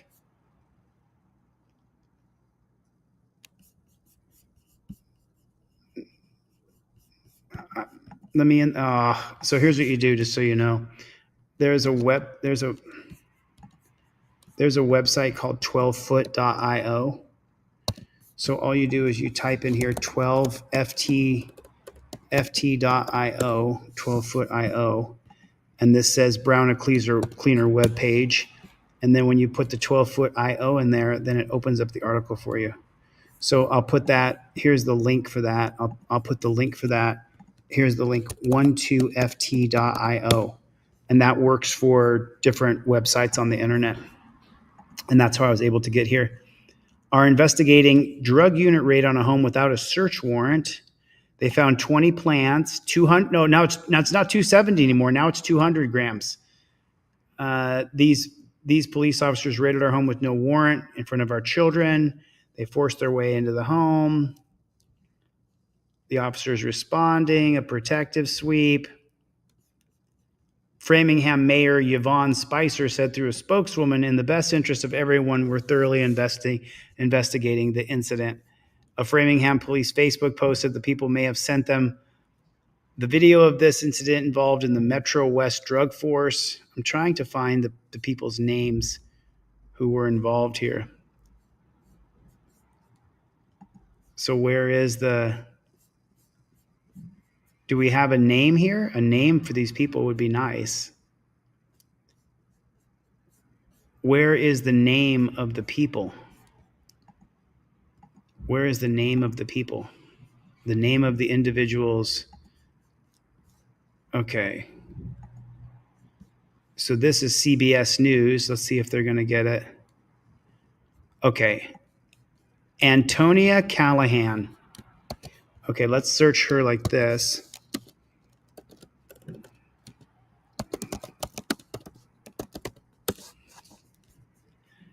Video captures. Okay. Now this is the same person. Find a personal injury tort case. Charges brought.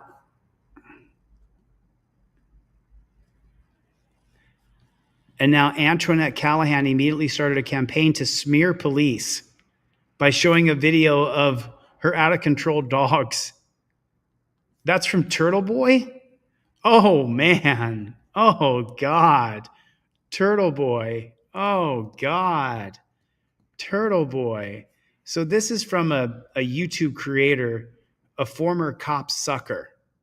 So if you guys are not familiar with a creator by the name of Turtle Boy on YouTube, we have a little bit of a history. I got nothing against the guy.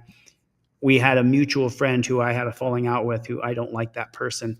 And so he took that person's side and made a video about me and said what a piece of shit I am and all this stuff. Since then, Turtle Boy has been arrested and charged with 7 felonies by the Boston Police Department for the Karen Reed case. So Turtle Boy used to be a gigantic cop sucker. The whole thing was that their names have not been fully disclosed. So he made a video, or he posted an article on his Turtle Boy website and said that, okay, so here's the, wow. Wow. So So he made an article. Okay.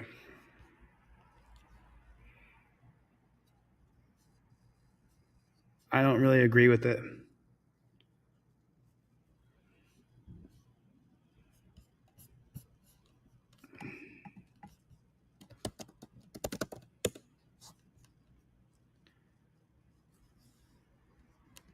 So this is from Turtle Boy, but I can't find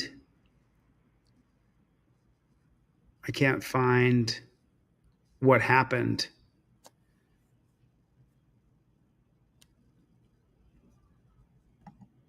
So this says here, a local man facing Mary Jane distribution charges in connection with a police raid that went viral was arraigned Thursday, did not request bail for Ryan Fogarty, 30, of Farmingdale.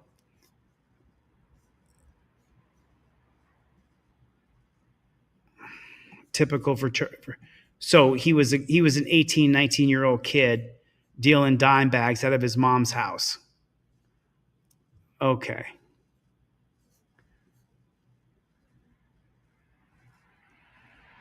Wow. Okay. Sorry about that. I just wanted to see exactly what happened here at the end of this case.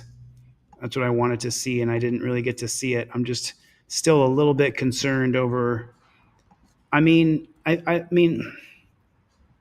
sure I've done things that I can't take back that are on the internet. You know, I'm sure that I've done a few things that I know I've associated with people who I truly wish I had never associated with, that did nothing but bring me down.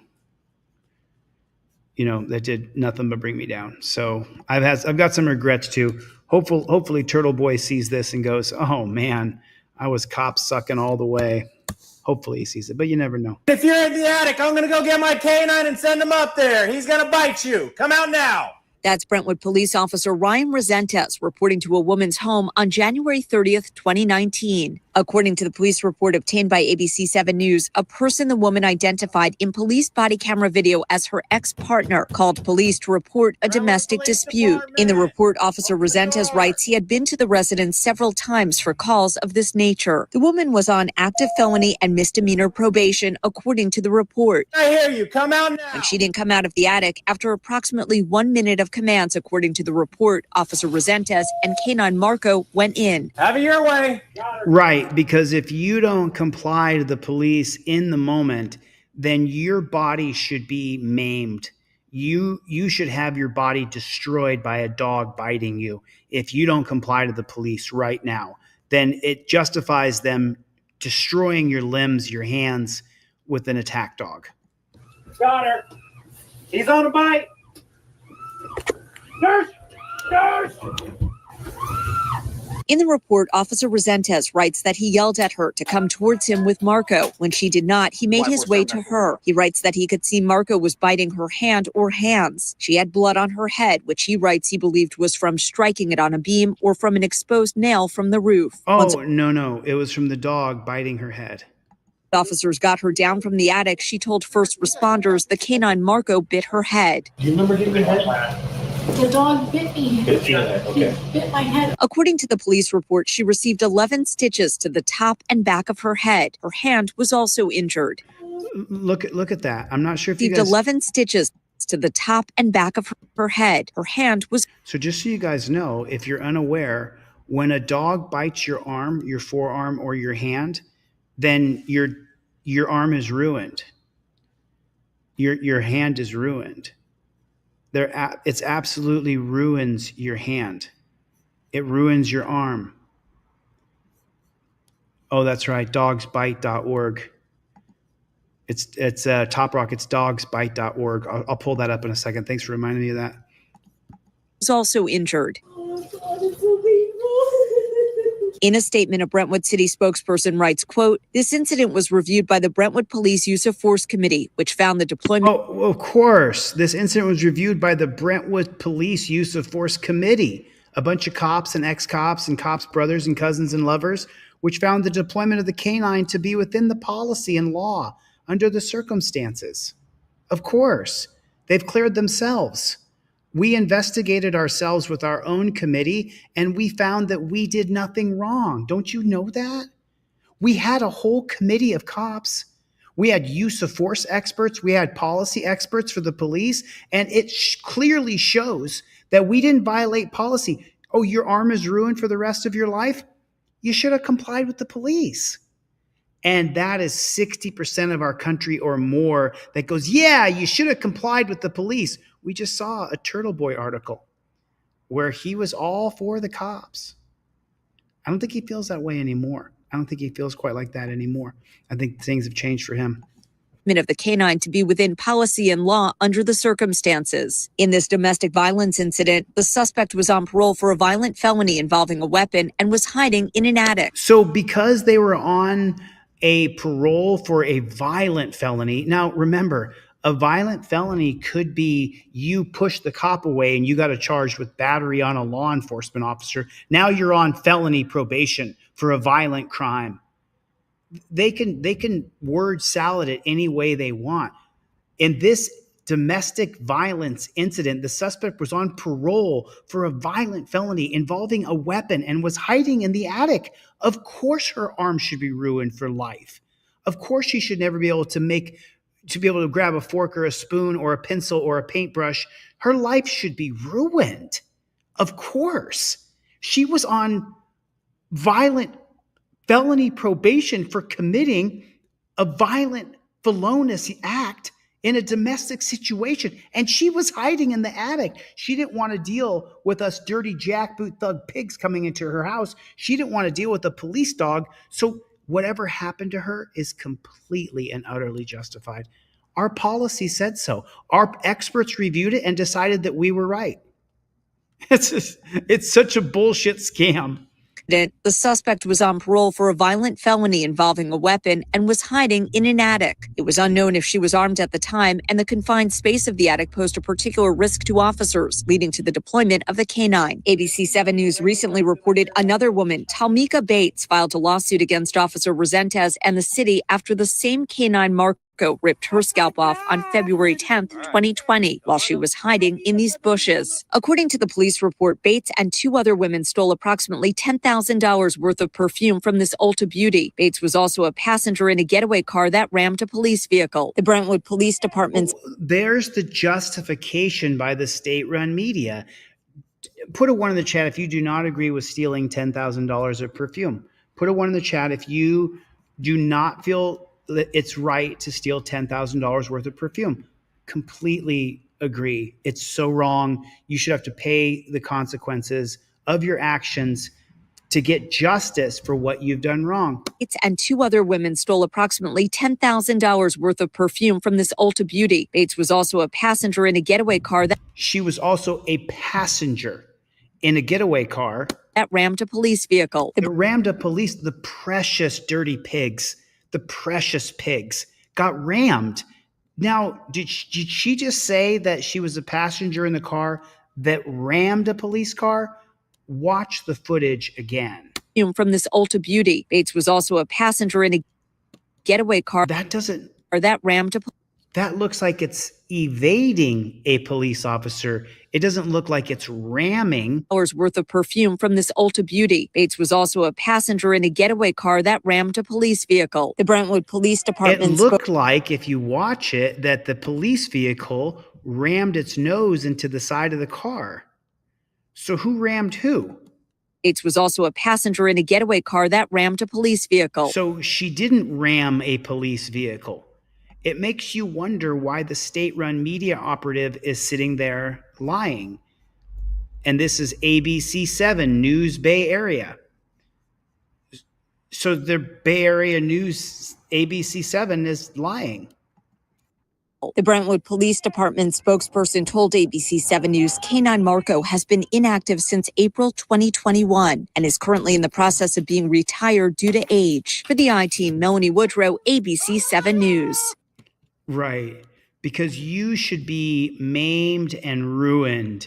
If you break the law in any way at all whatsoever, that justifies the cops ruining your whole life. if that dog, and thanks for reminding me of dogsbite.org. So dogsbite.org is really a website that's about pit bulls. If you read the whole website as I have here, I'll show you I'll do a real quick run through for you. But this entire website is actually, the whole website is about pit bulls. They really have a bias on pit bulls because pit bulls attack other people. They attack dog bite victims, dangerous dogs, pit bull, dogs attacking videos, dog bite statistics, dog bite blogs. It's really all about dog bites. But when you get into the dog bite studies here, level 1 trauma, and you read about the trauma, I'm going to go through that in 1 second. I just want to scroll down the website real quick. So when you go into the studies here, level 1 trauma table, dog bites are really, really heinous, that it takes up to $1 million in skin grafting surgeries just to get your arm to look right again. So I'm going to drop the link for this website in the chat. You guys read through this. And if you love pit bulls, I'm really sorry to inform you, but the reason why I've read this entire website, I've read every page of this website. The reason why they're so anti-pit bull and they warn you about pit bulls is because here's the link to the website.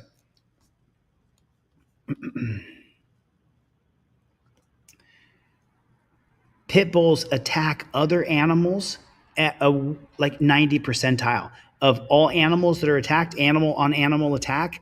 It's something like 80 or 90% of the time it's a pit bull doing the attack that attacks a horse, a rabbit, a chicken, a pig, whatever.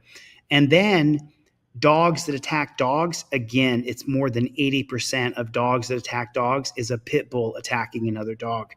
And then that most pit bulls, most of them, no matter how much you train them, no matter how much you love them, no matter how much you train them to the T, if someone comes to your house that the pit bull doesn't like, and that pit bull is in a family surrounding, that pit bull will attack that person or that dog or that horse.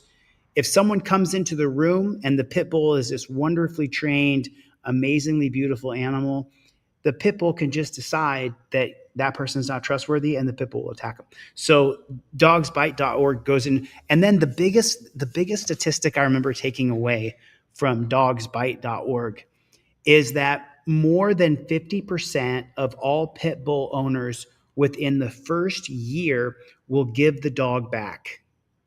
So you buy a pit bull for some good money. You spend some good money on a nice pit bull, on a purebred.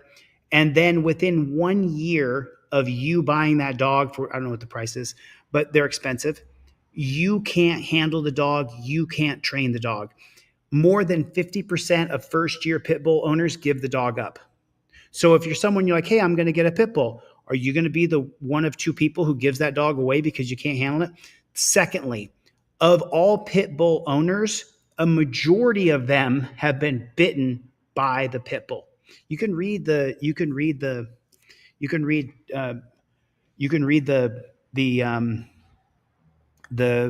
dogsbite.org yourself. Just Willie said, bullshit, Chili, bullshit. Chili kind of looks like a pit bull. I mean, listen, you guys, I got my pit bull, says Soy Leal. People who own pit bulls, they love them. Soy Leal has a pit bull, absolutely loves his dog. And some of those pit bulls are Milena saying not true. That's false. Pit bulls are beautiful. And this is a propaganda story because back when they were used for fighting and training, could be. It could all be bullshit. But I did read that whole website. You should read it, dogsbite.org. I'm telling you what the website says, but this is something that's undeniable. Being bitten by a dog, whether that be a Malamute or a German Shepherd or a pit bull, any kind of dog like that, a dog biting you ruins your body. Can we agree on that? Can we agree on that? Can we agree that a dog savagely grabbing your arm and shaking it destroys you?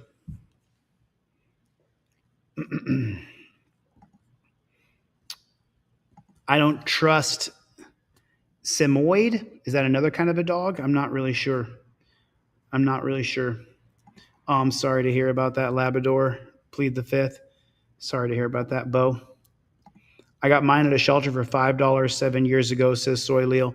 Listen, I mean, if you have a pit bull and you love that dog, great. But I don't think police dogs should be attacking people because they hid in their attic or they hid in the woods. I think police dogs should be used strictly to find people who are missing. And in the most severe, extreme cases, when someone's being held hostage with a knife or a gun, and we don't want a person to go in there and get shot, we should send in the dog because the dog can get shot. As sad as it is, cops kill 10,000 dogs every year. That's all I'm saying. That's all I'm saying. I saw this on police brutality, and I thought I would share it with you guys. And let me know what you guys think of this right here from police brutality on Reddit. This says, FTP, the Organization of State Terrorism, must be abolished. This department needs to be abolished and have a new concept, start anew. It is far too gone for reforming. Say their names. Sonia Massey. I do understand how you feel, man. I do understand how you feel. You know, the problem is, and I'm going to get back into this in a minute, but California votes to approve slavery. Right here. In 2024, in November, Prop 6, which would have banned forced labor in state prisons, was voted down. That the residents of California, that they wanted to have slave labor. Anti-slavery measure Prop 6 fails, allowing forced labor to continue in California prisons. That's Prop 6. So you guys may know my story. You may not know my story. I was wrongfully incarcerated, put in jail for 4 months. There's a couple of you here in the chat that dramatically helped me when I was in jail. You know who you are. Thank you. I love you. You helped me so much. I can never take back what you did for me when I was in jail for those 4 months. I never would want to take it back. I'm so grateful that you helped me so much when I was in that dungeon, and I don't want to cry. But the point is that just recently in November, the citizens of the state of California, I'm one of them, I voted no on Prop 6 to end present labor. And yeah, was it yes? I voted yes to end prison labor by abolishing prison labor using Prop 6.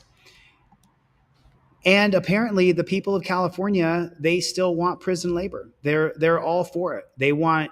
I was wrongfully incarcerated, wrongfully convicted by a biased, unprincipled slut of a judge named Ann Zimmerman. She's a terrible human being. Put me in the dungeon. She was married to a pig. She sucks off cops. That's what she does. And now the people of California, I know it, Willie. A lot of people were really upset when I was in jail. Believe me, none more than me. But it was you guys out here, Joel Juffis, I plead the fifth, Kevin Brzezinski, Grateful Dabs, you know, you guys who supported me when I was in jail, Mikey B, you guys kept watching my channel and kept me alive, and I'm just so grateful. But the people of California still want slave labor to be done to people. They want you to be treated like you're a slave, like you're an absolute slave. And that to me is just, who am I fighting for? I'm fighting for 30 or 40% of us. I mean, I think it was 60%. Let me see, what was that? How much did Prop 6 in California go by? They rejected the anti-slavery. So what was the final outcome of this? What was it? It said, in a setback to California's historic reparations effort, voters rejected a ballot measure that would have ended forced labor in jails and prison. Prop 6 garnered support from Democratic Party leaders, labor unions, and dozens of advocacy groups who viewed their efforts as part of a national movement to end a racist legacy. Sorry about that, so you guys can see it. and abolish slavery. The measure would have amended the state's constitution to repeal language that allows involuntary servitude as a form of criminal punishment, making work assignments voluntary and allowing incarcerated people to prioritize their rehabilitation. While it's disappointing in our measure to remove slavery from California's constitution was not approved by voters, this does not end the fight. Together, we will continue to push forward that our state constitution reflects the values of equality and freedom for all Californians. California mandates tens of thousands of incarcerated people to work at jobs, many of which they do not choose, ranging from packaging nuts to doing dishes to making license plates, sanitizer, furniture for less than 74 cents an hour. If a person does not complete their work, regardless of illness or injury, they face punishment such as disciplinary infractions, which can lead to losing privileges, including visits from family. Prop 6 would have prohibited the Department of Corrections and Rehabilitation from disciplining incarcerated people who refuse a work assignment. California has a history of enslavement and racially discriminatory policies, despite the fact that it entered the Union as a free state. And that would have been in 1850. Detailed by the California Reparation Task Force, the measure was sponsored by Wilson and recommended by Reparation Task Force as a step toward upholding human rights and addressing. At what point, California, will you see us, said Cheryl Grills, a psychology professor at Loyola Marymount. How much did voters understand the context over 200 years of forced labor put on Black people? And where's the humanity and the compassion and the pain and the suffering for those whose ancestors endured that and whose current generation are living with the legacy of that? A similar proposition attempted to ban labor in 2022. At the time, California Department of Finance opposed the proposal, noting that it had a potential to drive up prison spending by $1.5 billion annually. Well, where is the percentage? What was the final count in votes in Prop 6 California? So they're not giving me, is this a different one? That's the same one. Are they going to give me one that actually shows this is the Sacramento Bee. Is it going to tell me the numbers? Oh, you dirty. You dirty. X 12foot.io. I put this in here, clean the web page off so we can actually see it. Let's see if Sacramento Bee is going to have one of those stuffers on there that's going to prevent us from being able to see it. I mean, I just can't believe it. I did not, Melina. Did you see the video regarding the conditions found with the DOJ investigation of Fulton County Prison and how many are killed and infested with rats or lice? Oof. Shoot me that link. Show me audits. Shoot me that link. So what does that say? Conditions found by the DOJ to investigate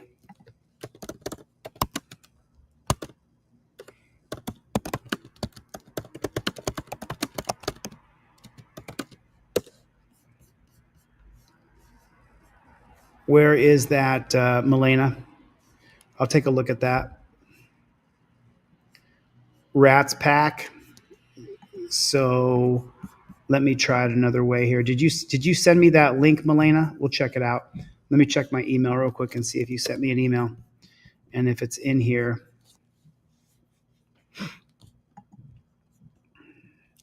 Melena, can you shoot that to me in an email real fast to deletelaws@gmail, if that's possible? Oh, I got arrested for a gun charge, but I don't know where this gun came from. So you're saying that you didn't have a gun? I didn't have a gun when I was getting arrested, and I feel like he planted it. What happened once you pulled him over? Well, he got a little bit aggressive with me verbally, and so I just did my job. I pulled him into the side. I put the handcuffs on him, brought him his rights, walked him to the car, sat him down, did a routine check on the car, and lo and behold, found a gun. You said you found the gun in the car, but you're walking, holding a gun. Well, did you just put it in the car? You planted a firearm on this young man. This young man got arrested. This young man lost his job. This young man, as of right now, is on probation over something that you did.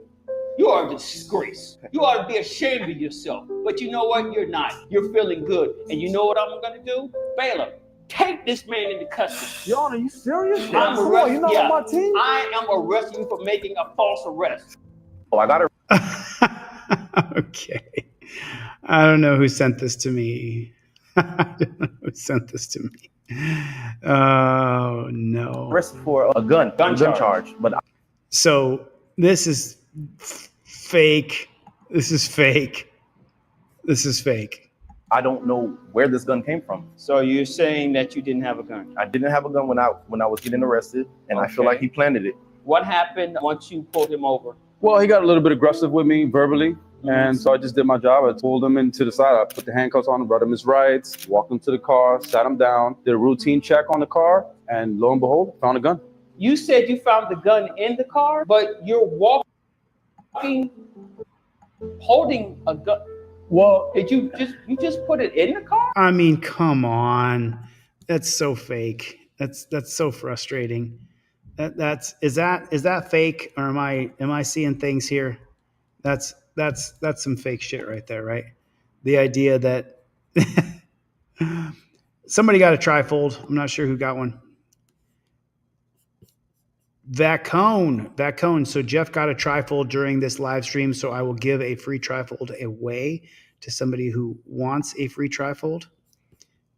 So if you shoot me an email right now, I will send you a free trifold in the mail. Send me your full mailing address, your full name, Jim Johnson, 123 Main Street, Anywhereville, USA, and send that to me, and I will send you a free trifold. Yeah, it's definitely fake. It's definitely fake. Did you shoot me an email? Did you shoot me an email? Because I don't have an email from you. I do not have an email. It's so funny because so many people are sending me shorts now. I get shorts in my email. I get so many people. Did you shoot that to me? Show me audits. Send it to me at deletelaws@gmail.com, and I will take a look at the video. So many people are sending me shorts now. So this is fake. It says Mango Park, 8/24/2004. I don't. You planted a firearm on this young man. This young man got arrested. This young man lost his job. This young man, as of right now, is on probation over something that you did. You are a disgrace. You ought to be ashamed of yourself. But you know what? You're not. You're feeling good. And you know what I'm going to do? Bailiff, take this man into custody. It's just all acting. That's so frustrating because we want that to be true so badly, but it's not. Is it Folsom County Jail?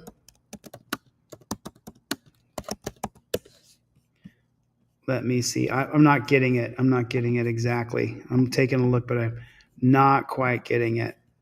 So I don't quite see the one that you were trying to show me there. Yeah. Wow. That is a trip. That is such a trip. That I don't know if I can show that or not, but I'd like to show it.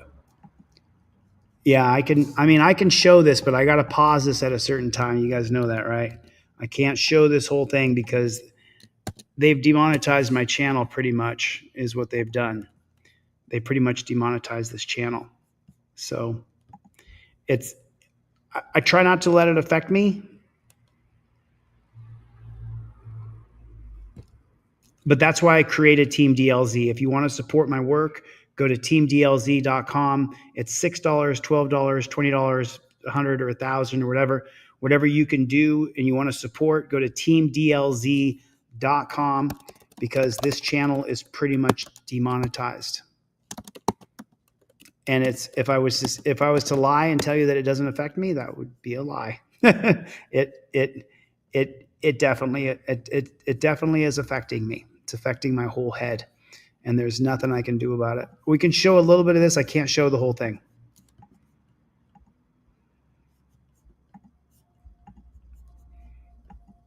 So this video shows the graphic moments where they definitely. I'm not reaching for nothing, man. You got a gun! So there's shots fired right there, as you can see. So this guy, they're pulling this guy over for a suspected DUI, and this is where I watched it up to here. Huh? Just the water, bro. Okay.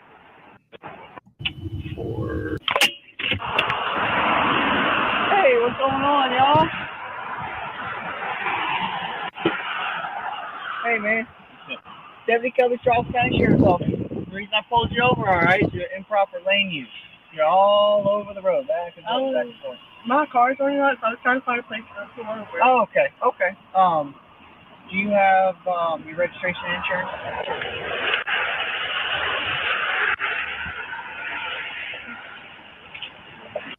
Why do you have gloves on?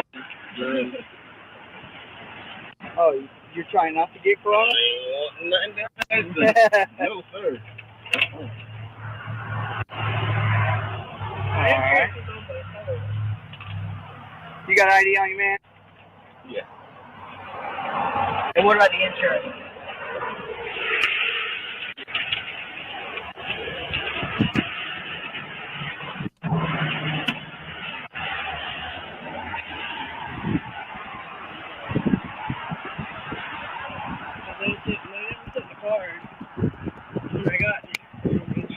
Any firearms in the car at all? Huh?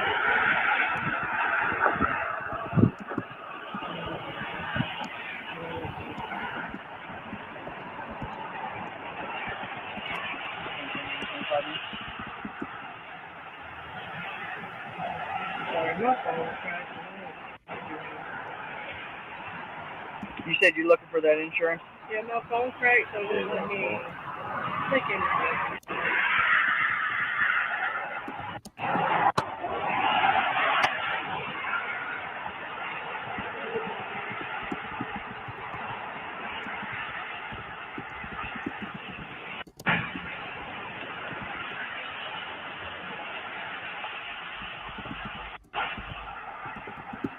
How long ago did you buy this? Couple months. I was getting it fixed and everything. Yeah. Yeah, no big. I'm not gonna bust. I think it expired in January. Like I said, I'm not gonna bust chops over that. I'm trying to get to this with my phone. It's all cracked up.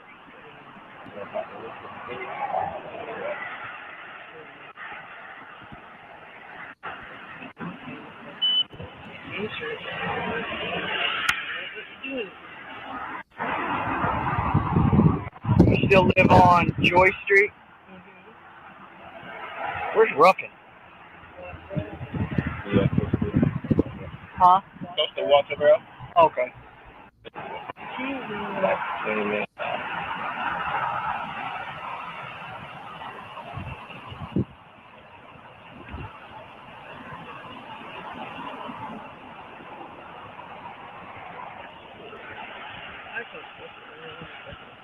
Say again? It won't let me click Her anything. phone is- Oh, My phone jumping. it does whatever it wants to. I gotta go up to mobile and get this. Don't blink. It's coming up right here.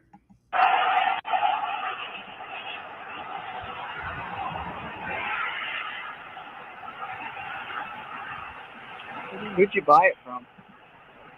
One of my friend's nephews. Huh? One of my friend's nephews. Okay. He was sitting in her yard for like months because they needed a bunch of stuff fixed, and so he just sold it.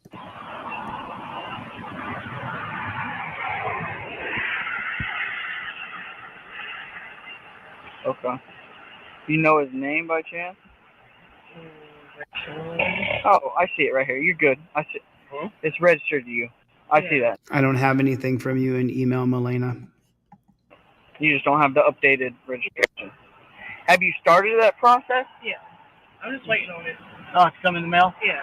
Yeah. They sent it to the wrong They don't, address. they don't, huh? They sent it to the wrong address Yeah. at first, and I had to go up there because I was waiting on it, and I waited a month It can after. be, it can be and a I was pain. like, why isn't it coming? And I went up there, and then I had to send it to the right address. This is the only place you can get to right now. Okay, all right.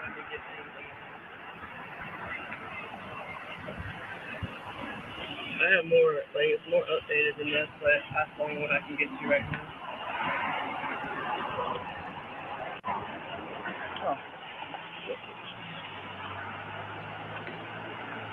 I found the video. All right, hey, hop out.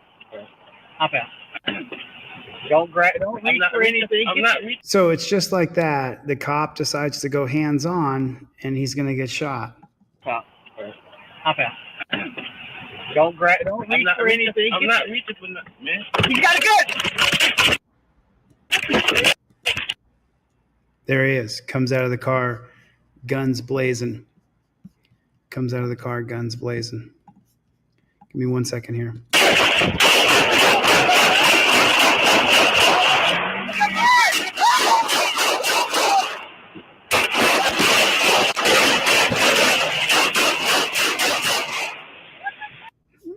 So you can imagine he shoots at the cop goes around the car, and then he's shooting at the other cop, and the cop goes all the way around the car and then gets him in the head from the other side. This is right after he's been shot in the head. He's on the ground over here. His girlfriend's in the street over here. Hey, I'm hit, he's down. I'm hit. Hey, what you got? Get back. Put my knee. Get down!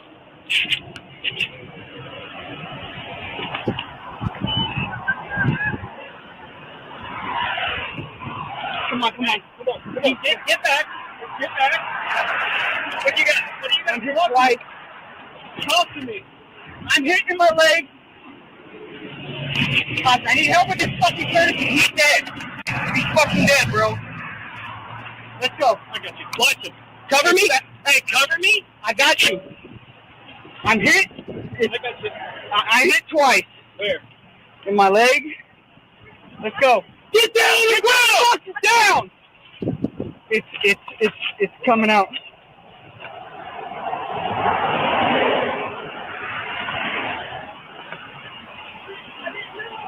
Keep going. I got you. Keep going. I need you to come lay down on the fucking ground now. Lay the fuck down now. Real you hit. Oh, right leg. Right leg? Yeah. Insecure. Start EMS. 106 is hit twice.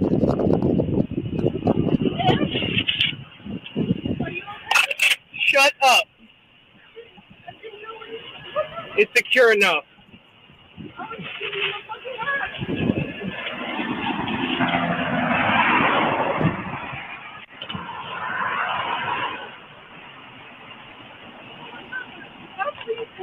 Get down!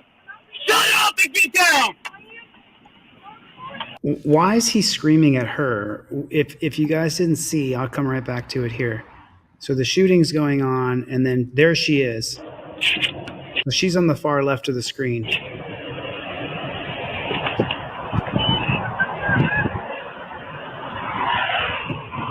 Come on. Hey, he's down.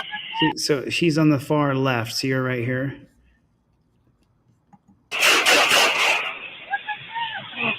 Hey, So she's losing her mind there. And there's Oh, can I? Hey, Anybody else hit? Anybody else hit? No. He's suspect dead. Suspect dead. Get him in the truck and take him to the hospital. I'm going to go check on him. Hold on. You're a suspect. Yeah, I got you. Am I being arrested? I didn't.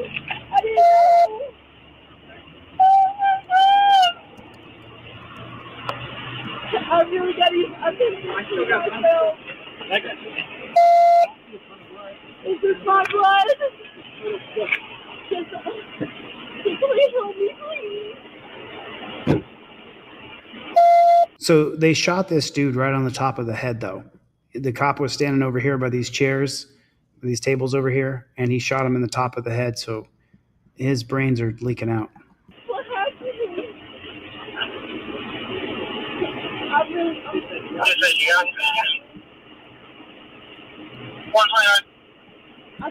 So now we're at 9 minutes here. Now watch the guy on the ground. See the guy on the ground? See the square that I'm moving over? We're at 11 minutes. He steps over the top of him right here. So there's a guy on the ground who needs aid. He's been shot several times. Okay, I'm gonna have the intersection of Main shut down. So he walks up and takes a look at him. EMS is coming. Renders no aid and walks away. So now, fire department gets there. What do? You good?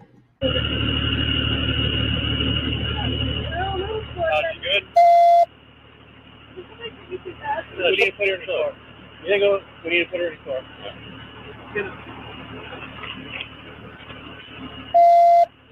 Checks for a pulse.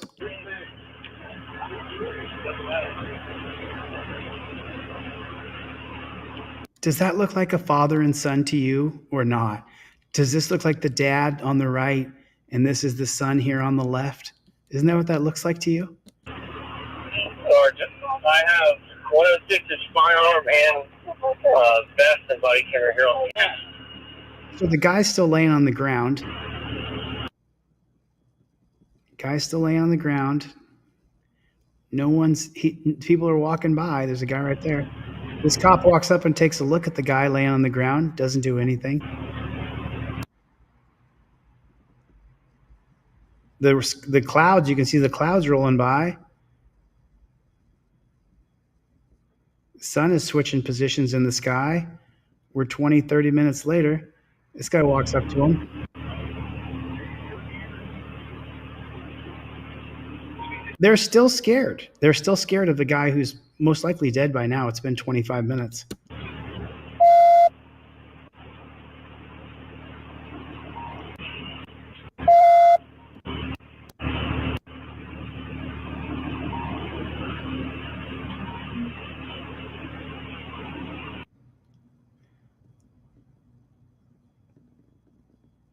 I'll tell you what. Listen,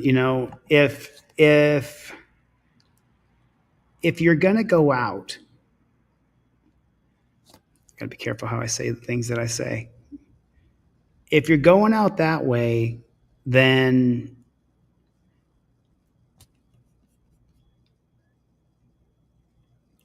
they're not going to care about you. Once you fire the gun, they're not going to care about you anymore. I don't see why you'd go. I got to be careful what I say. So I don't anticipate myself ever being in a situation that way because I don't shoot people. I don't carry a gun to shoot people. It's not my goal to shoot anybody. I don't want to shoot anybody. In the event though, where the police are shooting at you, they want to kill you. They don't care about you at all. So act accordingly. Yes. My client would really like to be present tomorrow, Your Honor. I mean, that's okay. Fine.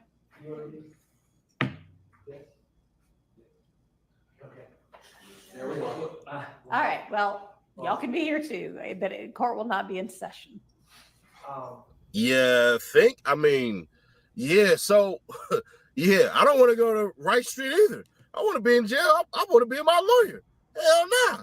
We want to be in this courtroom. We ain't got to worry about getting stabbed. So the DOJ basically came out with some stuff, and it was shocking and appalling. And I would love to play all 30 minutes of it, but y'all got stuff to do this Saturday, so we ain't going to do all that. I'm going to just cut to the part, not where the lady is, but where the guy is, because he goes more into depth about it. Man, they talk about them cats is in there strapped up, had shields and all. Protect people from the kind of gross violations and unconstitutional conditions that we have uncovered here. I'll now turn the wrote, when the prison gates slam behind an inmate, he does not lose his human quality. His mind does not become closed to ideas. His yearning for self-respect does not end, nor is his quest for self-realization concluded. 50 years later, our comprehensive investigation into the conditions of confinement at Fulton County Jail has, at its basic level, revealed that the men and women and young people who find themselves housed at the jail are often left to wonder whether their humanity remained intact once they crossed the threshold of the jail facilities. Whether at the main jail, which is known to many in our community as Rice Street, or at its annex facilities, people in custody in Fulton County who are accused of crimes or awaiting formal charges or trials. For the Civil Rights Division. The Fulton County Jail has, at its basic level, revealed that the men and women and young people who find themselves housed at the jail are often left to wonder whether their humanity remained intact once they cross the threshold of the jail facilities. Well, I mean, the frustrating part about listening to this is that no matter which jail you go to in this godforsaken country, you're treated like you don't matter, like your life doesn't matter. If you got a boo-boo, if your head hurts, if you're sick, if you're hungry, if you're tired, if you're cold, none of those things matter to the people who are the dungeon masters of the dungeons here in America. And that's the plain, simple fact. So he can say what he's going to say, but I already know it. And it's not just Fulton Prison. It's every single jail and prison and incarceration facility in our country. Whether at the main jail, which is known to many in our community as Rice Street, or at its annex facilities, people in custody in Fulton County who are accused of crimes or awaiting formal charges or trials must protect themselves from brutal physical attacks by other detainees, subjected to frequent excessive force, manage their well-being with inadequate food and unsanitary living conditions, and hope that they can find access to a strained medical and mental health care program. The most obvious casualties of the civil rights violations occurring in the jail are those who leave the jail in body bags. But our investigation has revealed hundreds more injured, traumatized, and dehumanized people, all of whom are just as deserving of the protections of the Constitution as all of us in this room. Since we announced our investigation in July of 2023, the United States Attorney's Office for the Northern District of Georgia and the Civil Rights Division of the Department of Justice have worked diligently to meet our shared mission: to advance the public safety, to uphold the rule of law, and to protect civil rights. There is no greater example. There's no civil rights in jail. The whole idea that you have any sort of rights or civility when you're put in one of these dungeons is ridiculous. You are caged and shackled, beat down, treated poorly, dirty, disgusting, nasty food. Guards talk down to you, humiliate you, embarrass you, will pull you out of the bathroom in the middle of going to the bathroom. There's no limit to how terrible they'll treat you inside of these jails and dungeons in America. And this guy's going to stand up here and talk about civil rights and that we have rights even if we're incarcerated? Rights Division of the Department of the United States Attorney's Office for the Northern District of Georgia and the Civil Rights Division of the Department of Justice have worked diligently to meet the Civil Rights Division and the Department of Justice have worked diligently to do what exactly? Our shared mission. Your shared mission of what? Making sure the slave labor doesn't die before they hit the fields? Before they make your license plates? Before they work in your candy shop or your factory, whatever you want to call it? You have a shared mission to make sure there's enough slave labor to be the firefighters in California? To advance the public safety, to uphold the rule of law, and to protect civil rights. Protect civil rights? There is no greater example of this mission at work than protecting and vindicating the rights of those who are under the custody and control of jail authorities. I'm so sorry. Did I hear that correct? Greater example of this mission at work. There's no greater example of this mission at work than protecting and vindicating the rights of those who are under the custody and control of jail authorities. Listen, you dickhead looking bastard. You don't know what the hell you're talking about. There's no greater example of this mission. Have you been one day in jail? Have you had to have people look up your ass before? When you're not a druggie and you had nothing to do with drugs? Have you watched the guards dogpile people? Have you seen the torture chair inside of every dungeon in America? Have you seen how dirty and nasty the floors are? Have you seen the bedding that is supposed to be called bedding in jail? And you tell me that there's no greater example?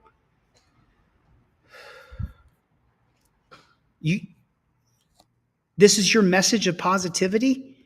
That there's a Justice Department and a Civil Rights Division? You know, I don't call for revolution. I don't call for a civil war. But if there is one, may God help those people who served in those positions. Because I tell you what,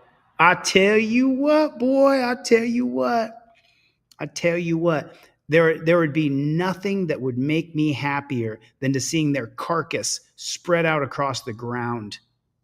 Some of those guards in those jails are such disgusting maggots. The way they abuse, hurt, torture, cheat, rape, and kill inmates every single day. I don't wish for a civil war. I don't hope for a civil war. I don't want death. But I wouldn't mind seeing a few of them strung out because they're such horrible, evil demons. They're such evil people.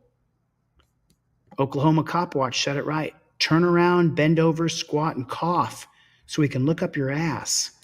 Because you can't tell which ones the druggies are just by looking at them, can you? Yes, you can. You can't tell which people could shove stuff up their butt. Yes, you can. You can tell by looking right at their face. Most people don't shove anything up their backside. That's just preposterous. Who themselves are duty-bound to protect the public and those in their custody. We began our investigation after LaShawn Thompson was found in his cell, neglected to death, covered in lice. But in the time since his death, several more young men detained in the jail have died, and many died violent deaths.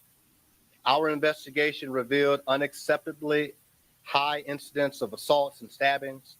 In some cases, most disturbingly, jail staff witnessed and allowed the attacks without intervention. 2023 alone, there were over 1,000 assaults and more than 300 stabbings in the Fulton County Jail. It outpaces the rate of similar assaults in other major city jails. Talk about a shitty audio recording. I mean, how bad can the audio be? Almost 2 to 1. Those numbers only reflect the reported attacks. Many detainees told our team that they explained that they feared for their safety. They were reported that they had been stabbed or assaulted. One such detainee was left untreated for multiple stab wounds for a week until our team alerted the jail of his injuries.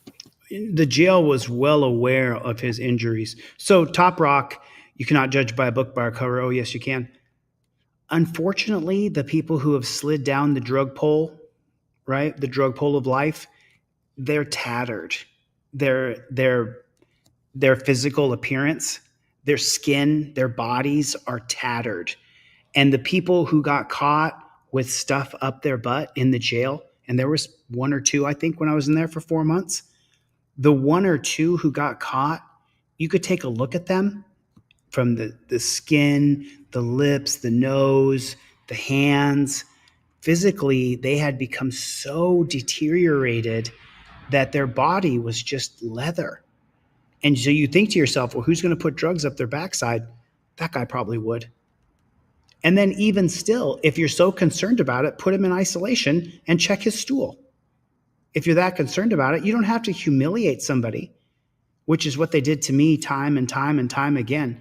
It took me a couple months. I'm just now back. I've been out the amount of time I was in. I'm just now getting back. They decimated my business, decimated my life, turned everything upside down. My life is still upside down from being in jail for 4 months, whether I like it or not. And there's nothing I can do about it other than just tell you the truth. I'm going through a lot of stuff because I was in jail for all those months. I wish I could put it to you another way and be like, oh no, I'm super chilly. I'm back and I'm better. And I'm right back where I'm supposed to be. No, I'm not. It's a struggle. Also unaccounted for in these disturbing numbers are numerous allegations of violent rape, sexual assault, and harassment. The crisis of violence in the Fulton County Jail has resulted in part because of the lack of effective classification and housing planning, which allows for extremely violent individuals and gang members to be housed with vulnerable and low-risk individuals. And particularly, vulnerable individuals are most subject to violence in the jail, including people with serious mental illness, gay and transgender detainees, and 17-year-olds. Everybody welcome Jilly to memberships. Jilly has been a member several times. Thank you for renewing your membership, Jilly. I really appreciate it. Everybody say welcome to Jilly V. Nice to see you, Jilly. In addition, the Fulton County Jail employs too few guards relative to the number of detainees to keep people safe, and poor maintenance of basic fixtures allows violence to go unchecked. But numbers aside, jail staff are often unaware of violence because they conduct inadequate security rounds. We uncovered incidents where hours or even days passed before victims of assaults were discovered by staff. In one shocking case, while an officer sat in an observation tower, a man was killed with his hands and his feet bound, not found until his body was extremely cold. Additionally, hundreds of broken light fixtures and cell doors allow violent detainees to move about at will in the shadows, sometimes through the very walls of the facility. Equally alarming, men and women in the Fulton County Jail also experience violence from the staff. Sure. Our investigation showed the crisis of violence, the lack of security at the Fulton County Jail is paired with staff that resort to the use of force too quickly and too often. We found that staff were regularly deploying tasers and pepper spray without any warning, and for minor rule infractions like failing to hang up a phone quickly enough, yelling, or not putting items away as instructed. The rampant use of tasers is particularly disturbing. The risk of cavalier deployment of tasers is not just the temporary pain of electrocution. Detainees have been hospitalized for serious injuries caused by probes that are embedded in sensitive parts of the body, like the neck and even in the bone. The excessive use of force in the jail is not confined to a few bad actors. Officers lack policy and training guidance on whether and when force is appropriate, and when officers cross the line, the jail rarely holds them to account. In some cases, the policy is glaringly inconsistent with established use of force techniques. Written policies explicitly state that staff may deploy their tasers against suicidal or emotionally disturbed persons without any assessment of danger to themselves or to others. Staff are permitted to use force when a person interrupts their work, and the use of force reports and supervisor reviews bear this out. Supervisors rarely assess a need for the use of force if they do it at all. Perhaps most concerning, our investigation showed that even when the jail determines that an officer used excessive force, discipline is virtually non-existent. Those officers go back to their jobs to repeat the same conduct. Aside from the glaring risk of violence, detainees face the insidious threat of unsafe living conditions, constant exposure to rodents and pests, and an unsettling disregard for food safety. Detainees in the Fulton County Jail lack basic necessities like working toilets and sinks, and are exposed to flooding, standing water, mold, and what can only be described as filth. Filth. Listen to it again, but let's take a look at Aaron Peterson's comment here. Never had a hemorrhoid. I've had hemorrhoids my whole life, so I'm happy to hear that you don't have them.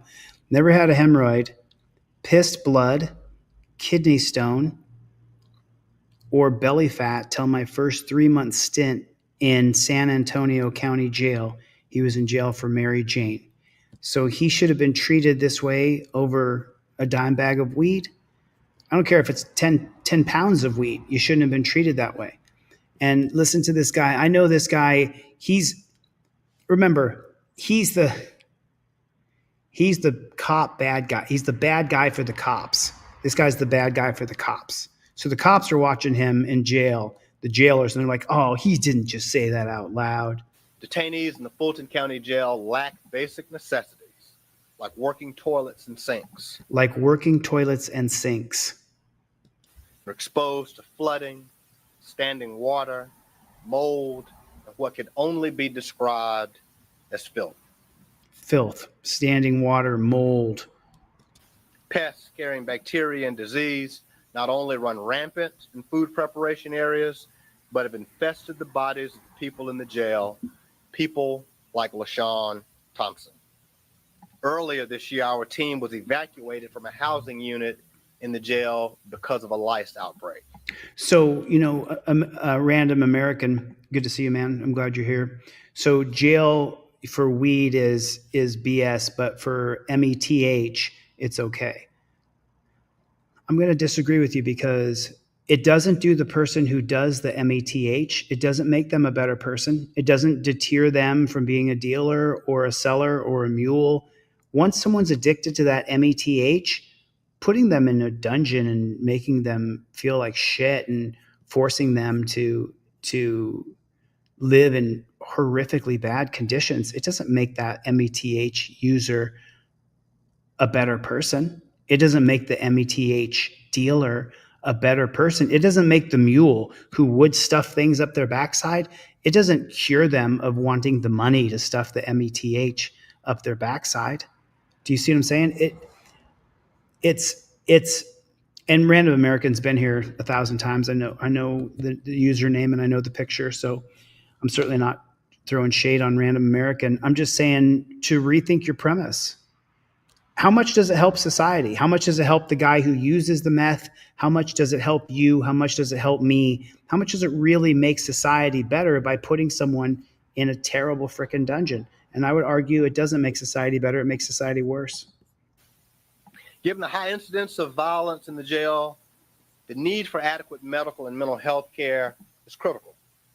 The Fulton County Jail has failed to provide constitutionally adequate care to the men, women, and young people in the custody of the Fulton County Jail in virtually all respects. For a time, because of the unsafe conditions in the jail, Fulton County's health care provider, NaphCare, nearly terminated its contract to provide medical and mental health services for fear that their staff would become victims of the dangerous environment without proper security escorts. The lack of security left an entire floor of the jail without adequate access to care because it was simply too dangerous for the healthcare workers to go inside. Medication and treatment are often impeded by flooding in the unit, power outages, and the unavailability of officer escorts. This lack of care in the Fulton County Jail has led to at least 17 non-homicide, non-suicide deaths in 2022 and 2023. Could you imagine that if you didn't get killed by being murdered and you didn't get killed by killing yourself, you died because where you are is so dirty, so heinous, so disgusting, putrid, bacteria, mold, infested with lice and crud that it kills you. And you tell the jailers as this is happening, hey man, I got an infection in my ear and I can't hear and I got some swelling and stuff.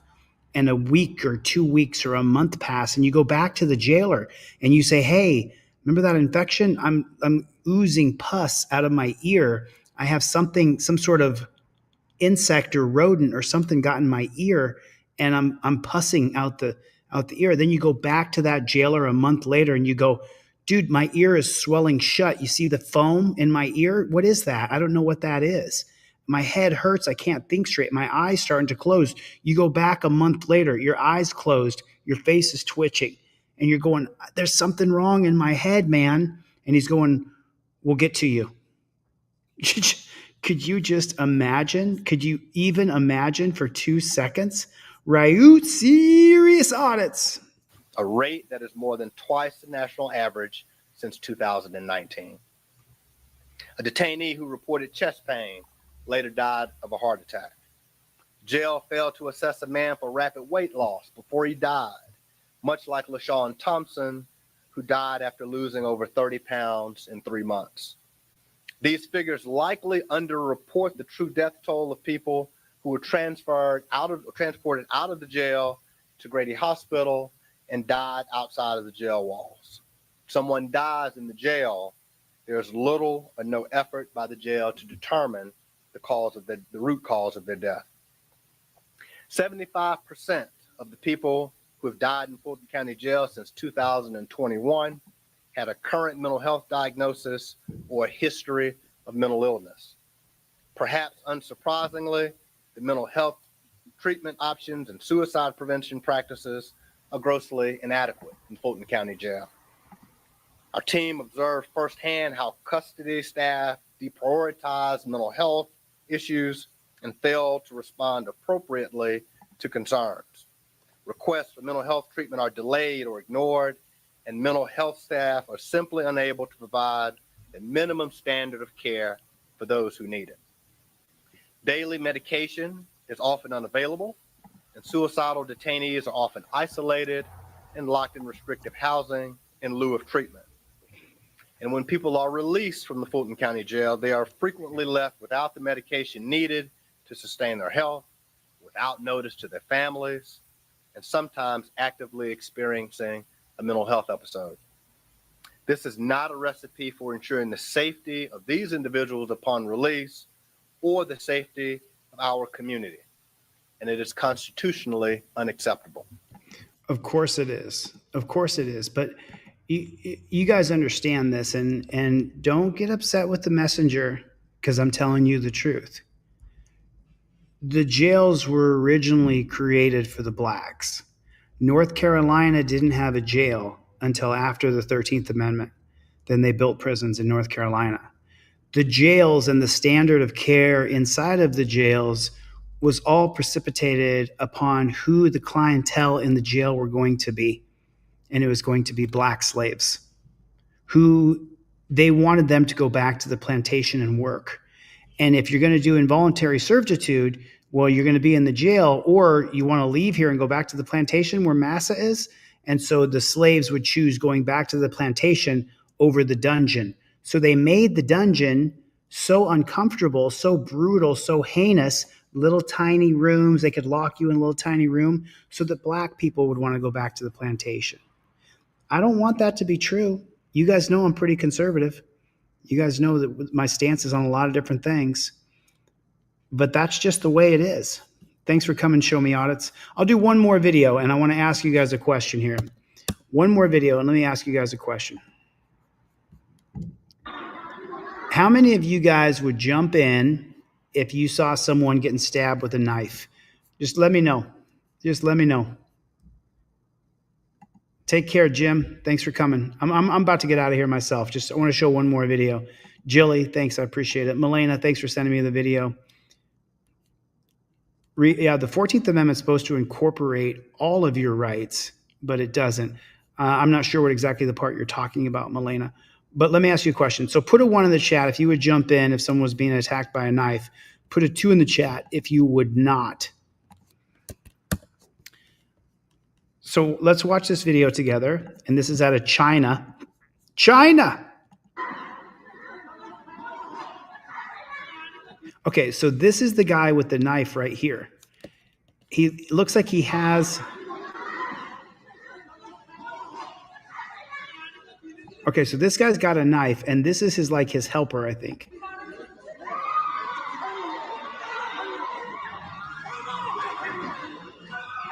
So that guy stepped in and kicked, and then it looks like this guy here. So this guy with the shirt off is helping the knife wielding crazy.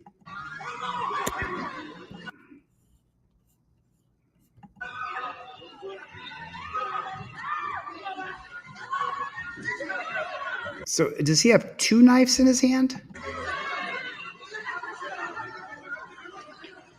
God, I certainly wouldn't sit there and take it. Take the guy down.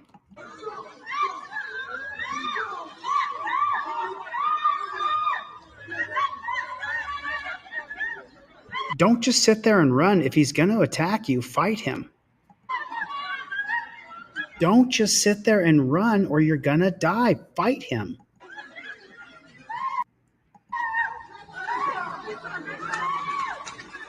He grabbed this woman to put them between. Did you see that? But then so she got hit in the back of the head. She's still complaining about getting hit. So there she is right there, back of the head. And is that like a meat cleaver of some kind?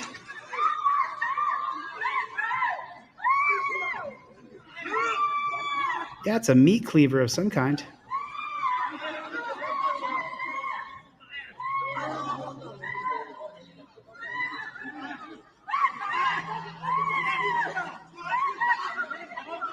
Is it a meat cleaver and something else? Can you guys see what's in this? So she falls down, and then this guy is going to get just chopped up. So right there, is that blood on his shirt? So there's blood going down the front of his shirt. Why would you just let the guy swing at you? Why wouldn't you fight him? Now the woman's going to tackle him. She jumps him. The woman takes him down in the end.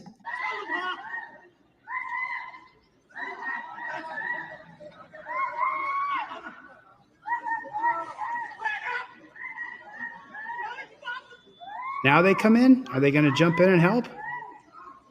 This guy with the shirt off, what's he going to do? Oh, he's fighting against the good people.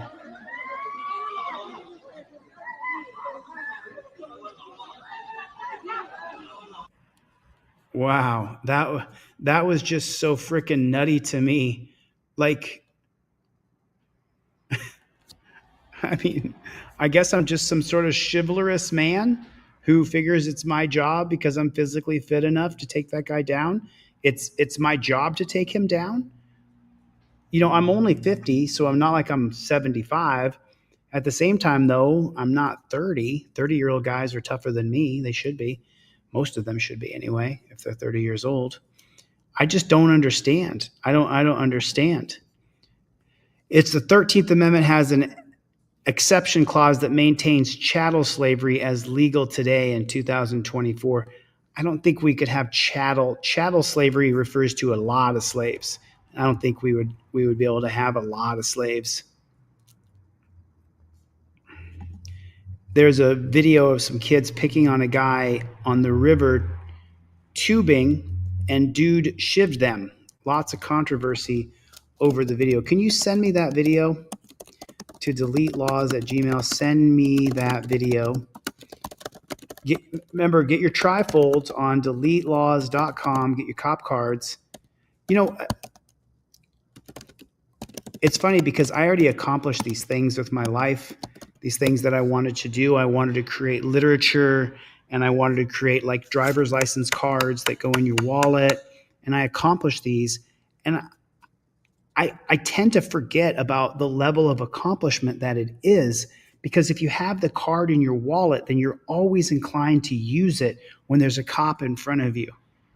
And so I kind of forget about the level of importance that cop card is, because I made them, I paid for them, and now I give them away to everybody who orders a trifold. But really, the cop cards in and of themselves are such an amazing value. You know, you guys should all have these cop cards. Everybody should have these cop cards. I think I'll do like maybe a $6 blowout or something, and I'll try to sell as many as those cop cards as I can get out. You know, interesting lack of police, says James Lucas. Yeah, that is interesting that there was no police, and the dude thought he was a samurai warrior. You know, I think it would have taken me, it would have taken about 3-4 seconds before I threw that guy on the ground. You come swinging that knife at me like that, you're only going to swing once. And as soon as you hit me, or as soon as that arm swings through, I'm taking you down. You guys saw Mike Tyson's 58. You can't get the punches off as fast as you used to get them off. So for me, if I'm going to get involved in something like that, I'm taking them down to the ground where I can wrestle them, where my skill set's at its top peak is in wrestling. So that's what I would have done. You know, it's overwhelmingly made up of the same demographic that was forced into slavery 240 years ago. Prisons, yeah. Yeah. Yeah, that's right. Just don't call them pigs. Don't call them pigs. This video is because the guy failed his exams and went crazy because the economy is starting to decline in China. Is that what that video is from? Is that what that video is from? We have a lot of slaves. Have you guys seen that movie called Nefarious on Netflix? Put a 1 in the chat if you guys have seen the movie called Nefarious on Netflix. Have you guys seen this movie? There's a little snippet in there where the devil, the movie's about a guy who plays the devil, where he plays this role and he says, oh, you think things are better now? He says there's more people enslaved today than there was 2,000 years ago. So there's more people who are doing slave labor today than there has been in the history of time. And he said, and over half of those are sex slaves. So it just like made me really think about where we are. Curtis, what's going on, my friend? Interesting username. RFK is killing us softly. It's easy to say you'll jump in, different in reality. That's true. That's true. I don't know if I'd jump in. If I had another guy with me, someone who could distract with me and we could get on each side of him, I'm really likely to jump in. If it was me by myself and that guy was younger and had more dexterity than I do, I would try to recruit somebody to help me. But it would be really tough for me. It would be really tough for me to sit and watch that. Because we talk about alpha male, beta male, and all this kind of silly thing, right? Because it can be a little bit silly, right? At the same time, though, I have been in dozens and dozens of situations where somebody needed to step in, and I did. So is that a smart thing to do? Complying Borg? Not always. It's not always a smart thing to do, but I have done it. He said, Colin Noor covered it today. Some other guy ran over 35 people with his car and injured a bunch more last week as well. Oh, it's starting to fall apart in China, huh? Northeast Colorado cop block. So remember that Thanksgiving is coming up. Make sure you guys have a trifold in your car. Go to deletelaws.com. If you're ordering one for a friend, I'm doing the $6 shipping now. I don't know if we got that on the website or not yet, but I'm doing the $6 shipping, so it's going to drop the price by another $5. So hopefully that helps do everything I can do on my side. All right, listen, I'm going to get the flock out of here. You guys, I didn't see Chevy. Where's Chevy? I didn't see V Boyer either, and I think she's going to be showing up a little bit more from now on. I've always stepped in, but today I ain't sure. Yeah, because you guys remember the Portland stabbing. You guys remember that? Do you guys remember that?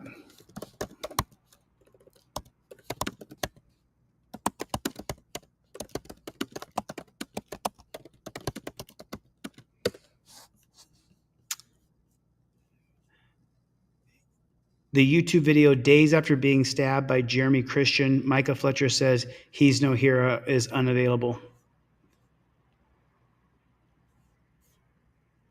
So this guy got stabbed in the neck.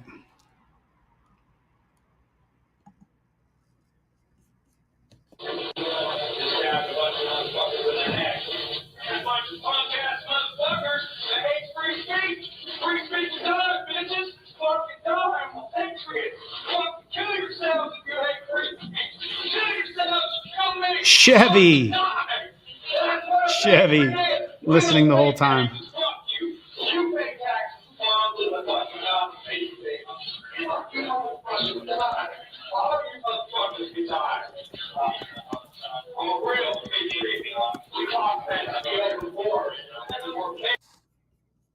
Yeah, this guy, 2 men stabbed.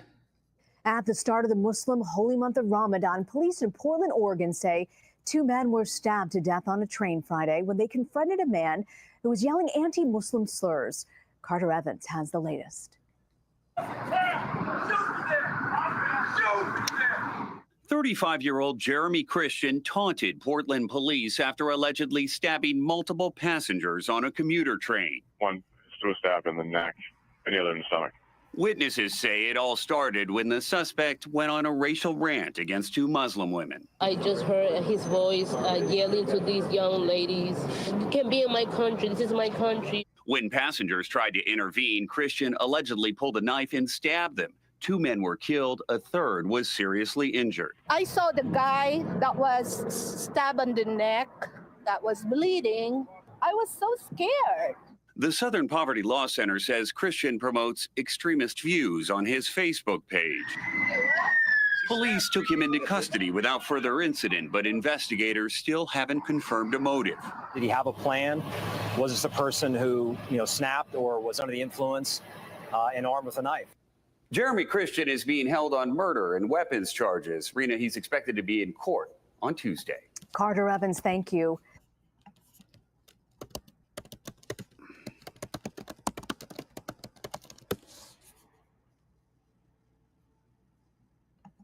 And to Mr. Jeremy Christian, your mom should have swallowed you. You are a waste of breath. And when you die and go to hell, I hope you rot. See there, bitch. No, hey. Go back to Tennessee too. What do I tell you? Go back to Tennessee too. You can. We don't want you here. Bye. All your race baiting bullshit. You ain't gonna be mayor either, bitch. You ain't gonna be mayor either, bitch. You fucking hoe. You fucking hoe. You fucking up my whole city. George Floyd. George Floyd. I should have killed you, bitch. I should have killed you, bitch. Everybody knows you're a liar. Everybody knows you're a liar, Wow. Wow.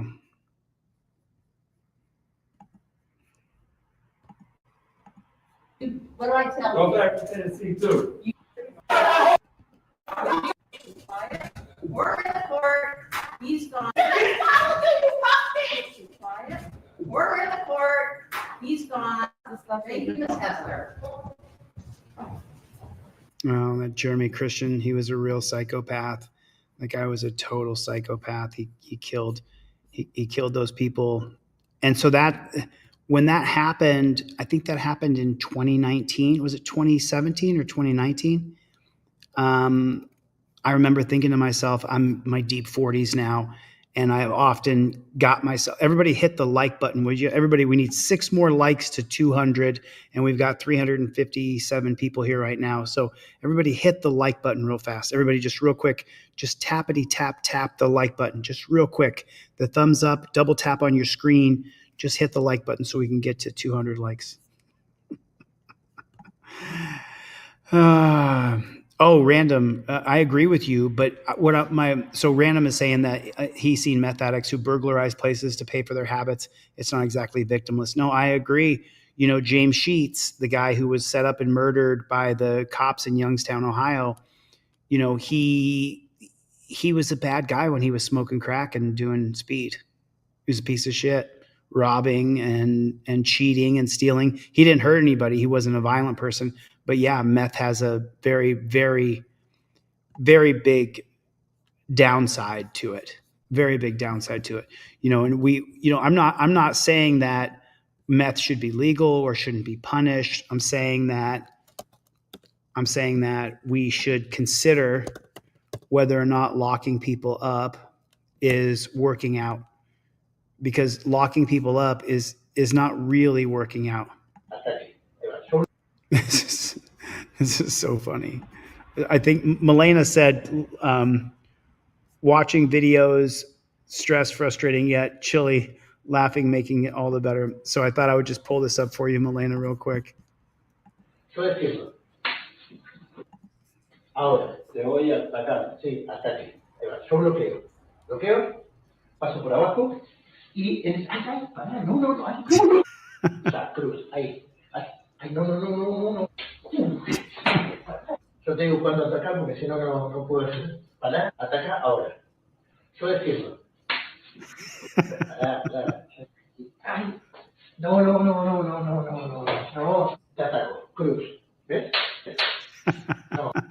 Ahora, te voy a atacar. Sí, he's getting killed.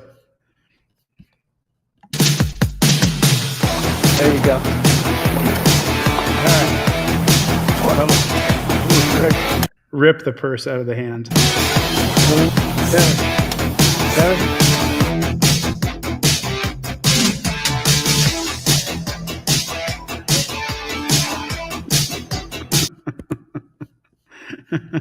John said he found a body in the bushes over there. I ran over there because I'm a healing monk to try and help, but obviously my magic wasn't strong enough because the dude's body was missing a head.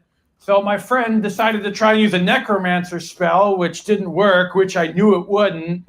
And apparently we contaminated the crime scene because that spell uses a lot of glitter.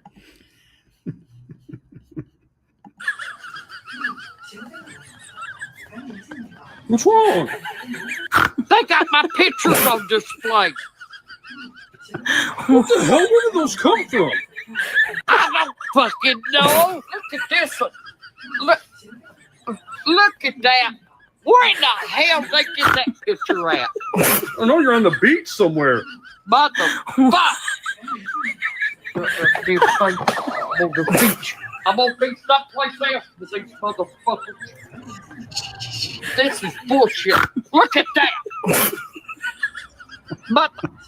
I like to know where in the fuck they got it. This is fucking completely.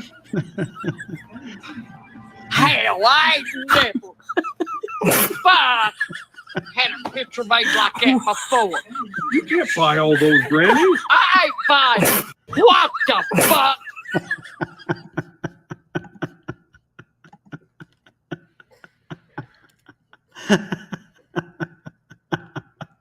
I mean, we might as well get a laugh at the end here. We'll measure weights in pounds and. I can't really stand SNL anymore. We'll give you relaxing medicine. You got fentanyl and Versed. Fentanyl? Yes. It's okay. It's not the bad kind of fentanyl. It's the medicine kind of fentanyl. Doctor? Mom, I'm so sorry I did drugs. You always told me not to do drugs, but I did them. It's okay. I'm pretty sure Jesus is in the corner of my room. Rest now. He said, Rest now, my child. Jesus is in the corner of my room. Rest now, my child.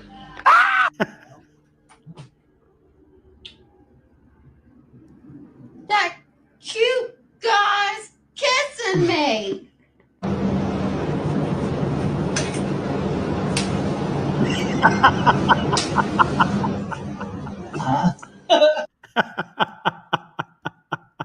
Kissing me. So he puts a hand up for the scalpel wrench, and he puts his hand up to clamp down. This guy makes a heart symbol.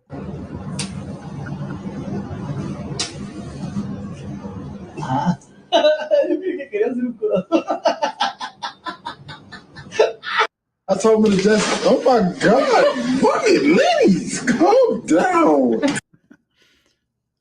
This is not funny. Everything is not funny. It's not funny? No, it's not. It's worse. What happened? I was just putting makeup on. Then what happened? I used the other little thing. Then I can't use it. I can't do this. I don't know how to use makeup yet. Yeah. Oh, I think that is the height of cuteness right there. I think that's a good one to end on. Her little face just brings a smile back to my face. I get to see my family next weekend, a week from Thursday. I get to see my family for Thanksgiving, and it is long overdue. I moved I didn't move my full business back to LA, but I moved myself back to LA, and I haven't seen my family but only one time since I moved to LA, and I dramatically miss my family so much. It has been such a long, hard grind, getting myself back into the flow. You help me, Mama? What do you need help with? With all this crap on my face. What on your face? This crap on my face. Where'd you learn that word? I don't know. This is not funny anymore. It isn't funny. Do you need help washing it off? Yeah, it will not come off. It won't? No, will help. Uh-oh. Will you help me? Yeah, I'll help you. Will you help me put makeup on me? She wants makeup again.